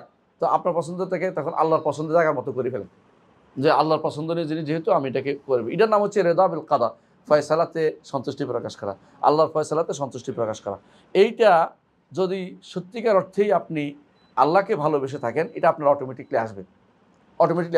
এই জন্য আল্লাহ তাআলা কি বলছেন, কুল ইন কুনতুম তুহিব্বুনাল্লাহ ফাত্তাবিউনি ইউহিব্বুকুমুল্লাহ, যদি তোমরা সত্যি সত্যি আল্লাহকে ভালোবেসে থাকো, তাহলে আমার অনুসরণ করো। তো রাসূলের অনুসরণটা আল্লাহর প্রিয়, এই জন্য আমাদেরকে রাসূল অনুসরণ করতে বলছে। প্রিয় জায়গাতে আমি যেন রাসূলের অনুসরণ করে চলি। এই জন্য আপনি যদি যত বেশি এই জায়গাতে আপনি ভালোবাসবেন, আল্লাহ আপনাকে ইউহিব্বুকুমুল্লাহ, আল্লাহ আপনাকে ভালোবাসবেন। এই জন্য কোরআনে কারিমে এই আয়াতটি দেখেন, সূরা তাওবার 24 নম্বর আয়াতে, কুল ইন কানা আবাউকুম وأبناؤكم وإخوانكم وأزواجكم وعشيرتكم وأموال اقترفتموها وتجارة تخشون كسادها ومساكن ترضونها أحب إليكم من الله ورسوله وجهاد في سبيله فتربصوا حتى يأتي الله بأمره। অর্থ বুঝাই বলি, কুল, হে নবী আপনি বলে দিন, যদি তোমাদের পিতা, তোমাদের সন্তানরা, তোমাদের ভাইরা, তোমাদের স্ত্রীরা, তোমাদের জ্ঞাতি গোষ্ঠীরা, তোমাদের সম্পদ যা তোমরা অর্জন করেছো, তোমাদের ব্যবসা বাণিজ্য এবং যা তোমরা আটটা বলে সওয়ারফুস সামানিয়া বলে এটাকে, যা তোমরা কি করো ভয় পাও যে এটা কখন না শেষ হয়ে যায়, হ্যাঁ টাকা শেষ হয়ে যাবে, ধরে রাখার মতো জিনিস, এই জন্য ধরে রাখেন। ওয়া মাসাকিন, বাড়িঘর, তার দাও না যেটা তোমরা অনেক সুন্দর করে বানাইছো বাড়িঘর, এগুলি যদি কোনো আল্লাহ এবং তার রসুল এবং আল্লাহর রাস্তায় জিহাদ থেকে বেশি প্রিয় হয়ে যায় তাহলে অপেক্ষা করো, আল্লাহ তার শাস্তি নিয়ে তোমাদের অপেক্ষা করছে। এই সওয়ারফুস সামানিয়া বলে 8টি জিনিস মানুষকে দুনিয়ার জীবনে আল্লাহর সন্তুষ্টি বিধান থেকে বাধা দেয়। 1 নম্বর হচ্ছে অনেক সময় বাবার দিনের উপর থাকতে চায়, যেমন বাবার দিনের উপর থাকতে চায় না কে? আবু তালেব বাবার দিনের উপর থাকতে চাইছে, এই জন্য মোহাম্মদ সাল্লাল্লাহু আলাইহি ওয়াসাল্লামের কথা শুনে নাই, কথা বুঝেন নাই। আও আবনাউকুম, অথবা সন্তানের জন্য মানুষ অনেক সময় কি করে, দিনের গ্রহণ করে না, যে আমার সন্তানরা কি বলবে, আমি দিতে পারি না, আমার সন্তানরা আমাকে ছেড়ে চলে যাবে, এই বৃদ্ধ বয়স আমি কই যাব, কিন্তু আল্লাহর দিন গ্রহণ করে না, আকিদা গ্রহণ করে না, এটা একটি গোষ্ঠী আছে। আও কখনো কোনো ভাইয়ের কারণে কেউ হক নেয় না, কখনো কোনো স্ত্রীর কারণে হক নেয় না, কখনো কোনো জ্ঞাতি গোষ্ঠীর কারণে হক নেয় না, কখনো সম্পদ নষ্ট হয়ে যাবে, বিশাল সম্পদের অধিকারী, যদি আমি এটা করতে যাই, এখন যতগুলি টাকা আমি হারাম দিয়ে রোজগার করছে, অনেকে আছে না বিশাল ব্যাংক লুট করে ফেলছে, এখন যদি কোনো আমি হক নেই তো আমি ফকির হয়ে যাবো, না এটা নিবই না, এরকম যদি হয়। অথবা যদি কোনো বাড়িঘর করেছে কেউ দুবাইতে অনেক বিলা কিনেছে, ধরেন না অনেকে আছে, তো এখন যদি সেখানে যদি কোনো আমি হকের পথে থাকি, চলে আসি, তাহলে দুবাইতে বিলাগুলি কি করব, এই চিন্তা যে ব্যক্তি হক নিচ্ছে না, আল্লাহ তাকে বোঝা গেল সে আল্লাহকে বেশি ভালোবাসে নাই, আল্লাহকে বেশি, রাসূলকে বেশি ভালোবাসে নাই, আল্লাহকে বেশি ভালোবাসে নাই, এবং আল্লাহর রাস্তায় পরিত্যাগ করার মতো মানসিকতা তার তৈরি হয় নাই। সাহাবায়ে কেরাম কি করেছে, সুহাইব আর-রুমি রাদিয়াল্লাহু আনহু, নাম শুনেছেন আপনারা, মদিনাতে তিনি সকালে একটা জামা পরতেন, বিকালে আরেকটা জামা পরতেন, এরকম তিনি ধনী ছিলেন। সকালে এক জামা, বিকালে এক জামা, দুটো পরতেন না, মানে এত ধনী ছিলেন। মদিনাতে মক্কাতে এই অবস্থা ছিলেন তার, এবং মক্কা থেকে যখন তিনি ইসলাম গ্রহণ করেছেন, তখন তারা বলল, আমাদের মক্কাতে এসে তুমি ব্যবসা করে ধনী হয়েছো, তুমি তো এই সম্পদ নিতে পারবে না। বলছে ঠিক আছে, সম্পদ নিয়ে যাও, একটু চিন্তা করে নেই। তারপর বলছে, তোমার স্ত্রী, তুমি মক্কাবাসী মেয়ে বিয়ে করছো, এই মেয়ে তুমি নিতে পারবে না। বলছে ঠিক আছে, নিব না। তো বলছে তোমার গায়ের কাপড়টা খুলে দিতে হবে, কেন? এটা এখানে এসে তুমি কাপড়টা কিনছো। মানে এরা এত বেশি জিরা পাচ্ছে, বারবার কেবল আটকাচ্ছে, যাতে করে উনি যেন দিন থেকে ফিরে আসে। কিন্তু উনি বলছে ঠিক আছে, কাপড় খুলে দিলাম। একজন থেকে চেয়ে নিছে যে একটু আমার সতর ডাকার মতো একটা কাপড় আমাকে দাও। এই কাপড় দিয়ে তিনি চলে গেছেন মদিনা, কিছু আমাকে আটকেও না, আমি চলে যাই মদিনায় গেছে। রাসূলুল্লাহ সাল্লাল্লাহু আলাইহি ওয়াসাল্লাম দেখে বললেন, রাবেহা সোহাইব লাভবান হয়েছে। লাভবান কি হয়েছে? আখিরাতের জন্য তার সব পেয়েছে, দুনিয়া তাকে বর্জন করেছে আল্লাহর জন্য। এটা হচ্ছে প্রমাণ যে আপনাকে আল্লাহর জন্য সব পরিত্যাগ করতে হবে। দরকার হলে আপনার সম্পদ, পরিবার, পরিজন সব পরিত্যাগ করো, তারপর আল্লাহকে আপনি সবার আগে বেশি ভালোবাসতে হবে। এইটাই এই আয়াতে প্রমাণিত হলো যে আল্লাহর ভালোবাসা কি করতে হবে, সব জায়গায় প্রাধান্য দিতে হবে আপনাকে। যদি এটা করতে পারেন, আল্লাহ আপনাকে ভালোবাসবেন। এইটা দ্বারা বোঝা যাচ্ছে আল্লাহর ভালোবাসা পাওয়া কি সম্ভব, এবং আল্লাহ ভালোবাসেন, এটা একটা গুণ। আল্লাহ যে ভালোবাসেন, এটা একটা গুণ। কিন্তু আমরা আগেও বলেছি আপনাদেরকে যে বেদাতীরা আল্লাহর ভালোবাসা স্বীকার করে না। তারা কি বলে, ভালোবাসা অর্থ জান্নাত দেয়া, ভালোবাসা অর্থ সওয়াব দেয়া। কারণ ভালোবাসলে কি হয় ওদের নিকট? হ্যাঁ, আবেগ চলে আসবে, আবেগ কাজ করবে। আল্লাহ তো আবেগ মুক্ত হইতে হইব। মানুষের উপর কেয়াস করে, অস্বীকার। অথচ আল্লাহ বলছে আল্লাহ ভালোবাসবেন, এরা বলছে না ভালোবাসতে পারেন। আরো অনেকগুলি কথা বল সামনে আসতেছে, আলোচনা করবো। তাই তাহলে এটা আমরা পড়লাম, পরের আয়াতে পড়েন। এই আয়াতটা আমরা বুঝছি তো, সিফাতগুলি সাব্যস্ত হয়েছে, বুঝছেন তো? কোরআনে কারীম যখন পড়বেন, দয়া করে আপনারা প্রত্যেকেই যখনই কোরআন আয়াত পড়বেন, ইয়াদের কি কি সিফাত আছে এটা পড়বেন, এই আয়াতের মধ্যে কি আসমা আছে এটা পড়বেন, হুকুম আছে কি আছে, আকীদা কি আছে পড়বেন। এটা যদি পড়তে চান, আপনারা যারা আরবি জানেন তাদের জন্য অনুরোধ থাকবে, শেখ মোহাম্মদ বিন সালেহ আল উসাইমিনের তাফসীরটা পড়বেন। আপনি সেরা হতে পারেন ইনশাআল্লাহ। কারণ ওনার মতো এরকম সুন্দর করে, মানে আয়াতের সিফাত কি কি আছে এটার মধ্যে আসমা কি আছে, এটার মধ্যে মাসাইল আকাদিয়া কি আছে, আর কেউ এত সুন্দর তুলে দিতে পারেনি। শেখ মোহাম্মদ বিন সালেহ আল উসাইমিনের তাফসীর, এটা ছোটো ছোটো বেরোচ্ছে অনেকগুলো। হ্যাঁ বুঝছি, কিন্তু সবটা কমপ্লিট হয়নি, কমপ্লিট নাই। উনি পুরোটা করেন নাই কমপ্লিট। তিনি সূরা বাকারা, আল ইমরান, নাস থেকে কদ্দুর পড়ছেন, আবার মাঝখানে বাদ গেছে, আবার করছেন, আবার বাদ গেছে, আবার করছেন। এইভাবে ঘটনাচক্র উনি এইভাবে শুরু তাফসীর হিসেবে শুরু করেন নাই। তিনি পড়াচ্ছিলেন, একদিন শুরু করেছেন যে করছে এই তাফসীরে জালালাইনের ব্যাখ্যা করতে চাচ্ছিলেন। তো জালালাইনের ব্যাখ্যা করতে গিয়েই এটাকে আরও সুন্দর হইতে হইতে বিশাল কারণ হয়ে গেছে। কারণ জালালাইনের কোথাও কোথাও ভুল আছে, কেউ ধরতে পারে না। উনি কিন্তু একটা একটা করে চুল, যেমন আটার কায় থেকে চুল বের করতে যেমন বের করে টেন্ডে বের করে ফেলা যায়, তিনি এইভাবে বের করেছেন, ভুলগুলি বের করে ফেলছেন। বের করতে যাই বিশাল একটা কিছু হয়ে গেছে। এটা আলহামদুলিল্লাহ, এটা যদি আপনারা রাখেন, এটা আপনাদের কাজে লাগবে। আমি আমার তাফসীরের ৩য় এবং ৪র্থ খণ্ডে এটা পুরোপুরি পড়লে পেয়ে যাবেন পুরোটাই, বাকি নেই, কিছু করে রাখিনি।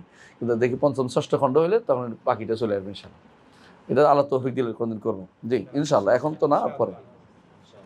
তো আমরা এটা কেন বলতেছি, কারণ এই তাফসীর মানে আকীদা ভিত্তিক তাফসীরের মধ্যে এখন পর্যন্ত সেরা হচ্ছে ৩টা। একটা হচ্ছে ইবনে জারির তাবারিটা, না, দ্বিতীয়টা হচ্ছে তাফসীর ইবনে কাসির, আর ৩ নম্বরটা হচ্ছে শেখ মাহমুদ্দিন সালেহ আল উসাইমিনেরটা।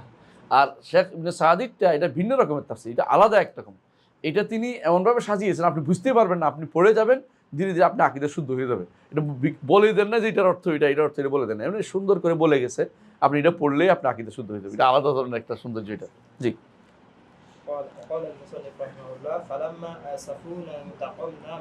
ফালাম্মা আসাফুনা ইনতাকামনা মিনহুম, সূরা যুখরুফের ৫৫ নম্বর আয়াত। ইবনে তাইমিয়া রাহমাতুল্লাহর বক্তব্য এটা।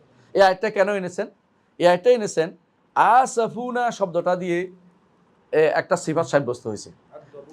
আয় আগদাবুনা, যখন তারা আমাদেরকে ক্রোধান্বিত করলো, তাহলে আল্লাহর ক্রোধ আছে। কারা ক্রোধান্বিত করলো? অর্থাৎ যারা আল্লাহর বিধান মানলো না, তারা আল্লাহর সাথে আল্লাহকে ক্রোধান্বিত করলো। যারা আল্লাহর কথা শুনলো না, আল্লাহকে ক্রোধান্বিত করলো। তো এখন এই যে আসাফুনা শব্দটা নিয়ে একটু ব্যাখ্যা করি, কারণ অনেক সময় এটা অর্থ ভুল করা হয়। আসাফ দুইটার অর্থ হয়, একটা অর্থ হচ্ছে ক্রোধান্বিত করা, আরেকটা হলো পেরেশান হওয়া। আল্লাহর জন্য দ্বিতীয়টা সাব্যস্ত হবে না। আল্লাহ পেরেশান হন না, পেরেশান মানুষ হয়। পেরেশান কেন হয়? পরিণতি জানে না। মানুষ পরিণতি জানে না বলেই মানুষ কি হয়, পেরেশান হয়, যে হায় রে কী হবে, এরপরে কী হবে, হায় রে আমার কী হবে রে, এই পেরেশান হয়ে যায় মানুষ, বুঝেন তো? একটা হলো সামনের জিনিসের জন্য হলো ভয়, আর পিছনের জিনিসের জন্য হলো পেরেশানি। সামনে কি হবে ভয়, আর পিছনে আমি তো এটা করে আসছি, আমার জানি কি হয়। ধরো অনেকে যদি কোনো সরকারি টাকা চুরি টুরি করে, তাহলে সে কী করে, চিন্তায় বসে থাকে, এটা করে ফেলছে এটা। আর কেউ যদি সামনে ভয় পায় যে সামনে যে ইলেকশনে আমি যদি হেরে যাই, তাহলে কী হবে, আমি কিন্তু কারো নাম ধরে বলিনি, কেউ যেন ওটা মনে না করেন। তাই তো বোঝাতে চাচ্ছি যে এই যে দুইটা সাইড আছে, এই জন্য কোরআনে কারিমে আল্লাহ তাআলা বারবার উল্লেখ করেছেন জান্নাতে গেলে দুইটা জিনিস হবে না, একটা কি পেরেশানি হবে না, আর একটা কি ভয়ও থাকবে না। কারণ পিছনের জিনিস নিয়ে তারা টেনশন নেই, কারণ আলহামদুলিল্লাহ আল্লাহ পার করে দিয়েছে, জান্নাতে গেছি। আর সামনের দিকে ভয় নাই কেন? কোনোদিন আর মরবো না। আফামা নাহনু বিমাইয়িতিন, আমরা তো আর কি মরবো না তো? তারা একেবারে জিজ্ঞাসা করবে, মানে মৃত্যু যে শেষ করে দিয়ে বুঝছে, এত আনন্দ পেয়ে চিন্তা করবে একবার তো দুনিয়ার আনন্দ ফালাই চলে এসে থাকতে পারিনি, এত আনন্দ জিনিস, আবার এখানে এত আনন্দ দেখে ভয় হবে যে এখান থেকে না আবার চলে যেতে হয় না তো? তো বলবে আফামা নাহনু বিমাইয়িতিন, আমরা তো আবার মরবো না তো? মানে এর তো কিছু পাইছি, চলে যাবো না তো? না, আল্লাহ তাআলা তখন বলবেন যে তোমরা এখানে মরবে না, তোমরা এখানে থাকবে। এই জন্য তা কি করবেন, মৃত্যুকে এনে জান্নাত এবং জাহান্নামের মাঝখানে জবে করে দিবেন। বলবেন যে ইয়া আহলাল জান্নাতে খুলুদুন ফালা মউত, হে আহলুল জান্নাহ, তোমরা চিরস্থায়ী থাকবে, এখান থেকে তোমার মৃত্যু নেই। এবং ইয়া আহলান নার খুলুদুন ফালা ফাউত, হে জাহান্নামীরা চিরস্থায়ীভাবে থাকবে, কোনোদিন এখান থেকে পালাইতে পারবে না। এটা আল্লাহ তাআলা নির্ধারণ করে দেবেন। এর অর্থ হচ্ছে যে এই আসাফ বা হাজিনা এটা আল্লাহর জন্য সাব্যস্ত হবে না। আমরা এটা বলতে চাচ্ছি যে যেখানে আসাফুনা অর্থ আগদাবুনা, যখন তারা আমাদেরকে ক্রোধান্বিত করলো তাদের কর্মকাণ্ড দিয়ে, কি করলাম, ইনতাকামনা মিনহুম, তাদের থেকে আমরা কঠিনভাবে শাস্তি নিলাম, কঠিন তার শাস্তি নিলাম। ইনতাকাম অর্থ কঠিন শাস্তি দেয়া, সাধারণ শাস্তির থেকে মাত্রাতিরিক্ত হলে এটাকে বলা হয় কঠিন শাস্তি, কোনো বেশি কঠিন হলে। তো এরা কারা করেছে এটা? এরা করেছে, আল্লাহ তাআলা এই আয়াতটা বলেছেন ফেরাউনদের জন্য, ফেরাউন গোষ্ঠীর জন্য। তো ফেরাউন গোষ্ঠী কি করেছে? ক্রোধান্বিত করেছে কাকে? আল্লাহকে। কারণ তারা দুনিয়াতে হেন কোনো কর্ম নাই তারা করে নাই, আল্লাহর বিরুদ্ধে দাঁড়িয়ে সরাসরি বলছে যে আনা রব্বুকুমুল আ'লা, আমি তোমাদের রব, বড় রব। কারণ ফেরাউনের কাজ ছিল, ফেরাউন সর্বস্ববাদী ছিল। ফেরাউন কি ছিল? সর্বস্ববাদী, বুঝছেন তো? সে মনে করতো যে আলাদা কোনো রব নাই, আলাদা কোনো রব নাই। যে মুসা আলাইহিস সালাম যখন বলতো যে আমাদের রব কোথায়, উপরে, সে রেগে গেছে। সে কি করছে? বলছে যে একটা সিঁড়ি বানাও, একটা টাওয়ার বানাও, যে কত উপরে উঠে আমি দেখতে চাই মুসার রব কোথায়। হ্যাঁ, ইয়া হামান ইবনিলি সারহান লাআল্লি আবলুগুল আসবাব আস-সামাওয়াত ফাআত্তালা ইলা ইলাহি মুসা ওয়া ইন্নী লা আযুন্নুহু কাযিবা। এটা হচ্ছে বাগাড়ম্বর। সে কি টাওয়ার কদ্দুর বানাইতে পারবে? এখন না মানুষ বিমান উড়াইতে পারত, তখন বিমান তো ছিল না। টাওয়ার কদ্দুর বানাইতে পারবে? 100 তলা, 100 তলা তো বানাতে পারতো না তখন। এটা হলো বাগাড়ম্বর করা, দেখানোর জন্য যে আমি কি না পারি, দেখানোর জন্য। আল্লাহ তাআলা এই জন্য বলছেন ফাআখাযাহুল্লাহু নাকালাল আখিরাতি ওয়াল উলা। আগের বাগাড়ম্বর পরের বাগাড়ম্বর উপরে আল্লাহ তাআলা পাকড়াও করছে, যে কোনো পাকড়াও কোনোটাই তারা ছাড়ে না। আল্লাহ তাআলা তাকে পাকড়াও করে, এই জন্য তাকে আগরাকনাহু ওয়া মান মাআহু জামিআ, তাকেও ডুবাইছি, তার সাথীদেরকেও ডুবাই মারছি। এটাই আল্লাহ তাআলা বলছেন যে যখন ফালাম্মা আসাফুনা, এদের আল্লাহ তাআলা কি করেন, যখন বান্দা গুনাহ করে তখন তাকে কিছুদিন সুযোগ দেন তওবা করার, আর যখন অন্যায় করে তখন তাকে অনেক বেশি ছাড় দেন। কেন ছাড় দেন? যে অন্যায়ের তার মাত্রা পুরো হয়ে যাক, অন্যায়ের 16 কলা পূর্ণ কয় না আমাদের দেশে 16 কলা, যদি শব্দটা আমি জানি না কি জন্য ব্যবহৃত হয়, 16 কলা পূর্ণ হয়, তারা বলে যে কমপ্লিট হয়ে গেলে তখন আল্লাহ তাআলা তাকে পাকড়াও করে, তখন আর কেউ পালাইতে পারে না। হাদিসে আছে রাসূলুল্লাহ সাল্লাল্লাহু আলাইহি ওয়াসাল্লাম বলেছেন ইন্নাল্লাহা লা ইউমলিয যালিম, আল্লাহ তাআলা জালেমকে কি করেন, মোহলত দেন, ছাড় দেন, ছড়তে দেন, যে কদ্দুর ঢিল দেন। হ্যাঁ, হাত্তা ইজা আখাযাহু লাম ইউফলিতহু, যখন এরপরে এমন সময় পাকড়াও করবেন যে এর থেকে আর পাকড়াও থেকে আর বেরিয়ে যেতে পারে না, সে তখন এমন অবস্থা থাকে তার উপরে সবাই বলে যে কি ক্ষমতা দেখাইছিল, এখন কই? হ্যাঁ, এখন কই, কি ক্ষমতা দেখিয়েছিল? বুঝেন তো? বুঝেন নাই না? এটা সুন্দর করে, আমি বাইরের দিকে যাবো না, সোজাই কই, এই সাপে আর ব্যাঙ দৌড়াদৌড়ি করতেছে। হ্যাঁ, তো সাপ এমনি এমনি হাঁটে আর ব্যাঙ লাফাই লাফাই যায়, বুঝলেন তো? তো সাপে বলতেছে যে তুই লাফাস কা, তুই বেকা হয়ে হাঁটাস কা, দেখি দুইজন দুই ঝগড়া। কিছুক্ষণ পরে সাপের ধরে গৃহস্থে মাইরে লম্বা করে রেখে দিছে। মানে সে সাপে বলতেছে আমি এমনি হাঁটি, গ্র্যাভিটি আছে আমার, ক্ষমতা, এইভাবে হাঁটি, বাক্য হয়েও তোর ধরে ফেলবো। কিছুক্ষণ পরে গৃহস্থ ধরে ওটা মাইরে লম্বা করে রাখছে আইলির উপরে। হ্যাঁ, তো এখন ব্যাঙ এসে বলতেছে বোন সোজা তো হইলি, তো মরিয়ে সোজা হইলি। তো অনেকেই সোজা হয়, তবে অনেক কিছু হারিয়ে তারপর সোজা হয় আর কি, বুঝছ না? অনেক কিছু হারিয়ে সোজা হয়, আমরা কিন্তু কারো নাম বলিনি। তো এরকম হচ্ছে দুনিয়াতে মানুষ কি করে, যখন বাগাড়ম্বর শেষ জায়গায় পৌঁছে যায় আল্লাহ তাআলা তাকে কি করে, পাকড়াও করে। কথা বুঝে আসছে?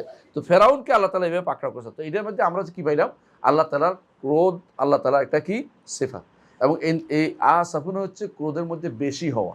ঠিক ইন্তাকাম না, ইন্তেকাম হচ্ছে আল্লাহ তাআলার প্রতিশোধ, আল্লাহ তাআলার শাস্তিটাও কঠিন হওয়া, আল্লাহ তাআলা তার থেকে কঠিনভাবে তাকে শাস্তি দেন। তো এই শাস্তিটা মানে কঠিন শাস্তি দেওয়াকে বলা হয় ইন্তেকাম। হ্যাঁ, তো ইন্তেকাম থেকে এটা আল্লাহর সিফাত, তিনি ইন্তেকাম নেন। কিন্তু এটাতে আমরা আগেও বলেছি সিফাত থেকে নাম নেওয়া যায় না, সিফাত থেকে নাম নেওয়া যায় না, নাম আলাদা আসতে হয়। কোনো সিফাত থেকে নাম বানাইতে পারবেন না, আল্লাহর নাম। কিন্তু আল্লাহর কর্ম থেকে আল্লাহ কি বানাইতে পারবেন, সিফাত আসতে পারবে, সিফাত আসতে পারবে, কিন্তু আল্লাহর কোনো নাম আপনি বানাইতে পারবেন না। কোরআন সুন্নাহ সরাসরি আসতে হবে। এখন মুনতাকিম কি আল্লাহর কোনো নাম কিনা? তিরমিজিতে এই নামটা আসছে, তিরমিজিতে এই নামটা আসছে, কিন্তু এই হাদিসটা শুদ্ধ না, এই হাদিসটা শুদ্ধ না। এই জন্য মুনতাকিম আল্লাহর নাম হবে না, মুনতাকিম আল্লাহর নাম হবে না, কারণ এই হাদিসটা শুদ্ধ না। বুঝে আসছে কথাটা? কিন্তু ইন্তেকাম আল্লাহর গুণ, কারণ আল্লাহ তাআলা এই কাজটা, আল্লাহ তাআলা কি পাকড়াও করেন, আল্লাহ তাআলা পাকড়াও করেন, কঠিন শাস্তি দেন। এটা কিন্তু হাদিস দ্বারা, কোরআন হাদিস দ্বারা সাব্যস্ত হয়েছে। ইন্তেকাম না, এখান থেকে সাব্যস্ত হয়েছে এটা গুণ। কিন্তু এরা ইন্তেকাম, তারা এই গুণটাও মানতে রাজি নেই। কেন মানতে রাজি নেই বলেন তো?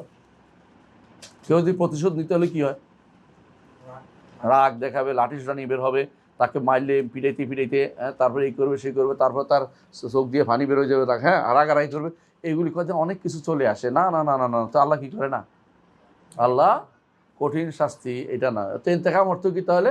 তো ইন্তেকাম অর্থ হলো জাহান্নামে দিবে। তো কেমন হইলো? অথবা আল্লাহ তাআলা এটা করবে, মানে একটা করে দিল। কারণ হচ্ছে তারা আল্লাহ তাআলা কর্ম স্বীকার করতে রাজি নেই, কাজ করে এখন কিছু করে না মানতে রাজি নেই।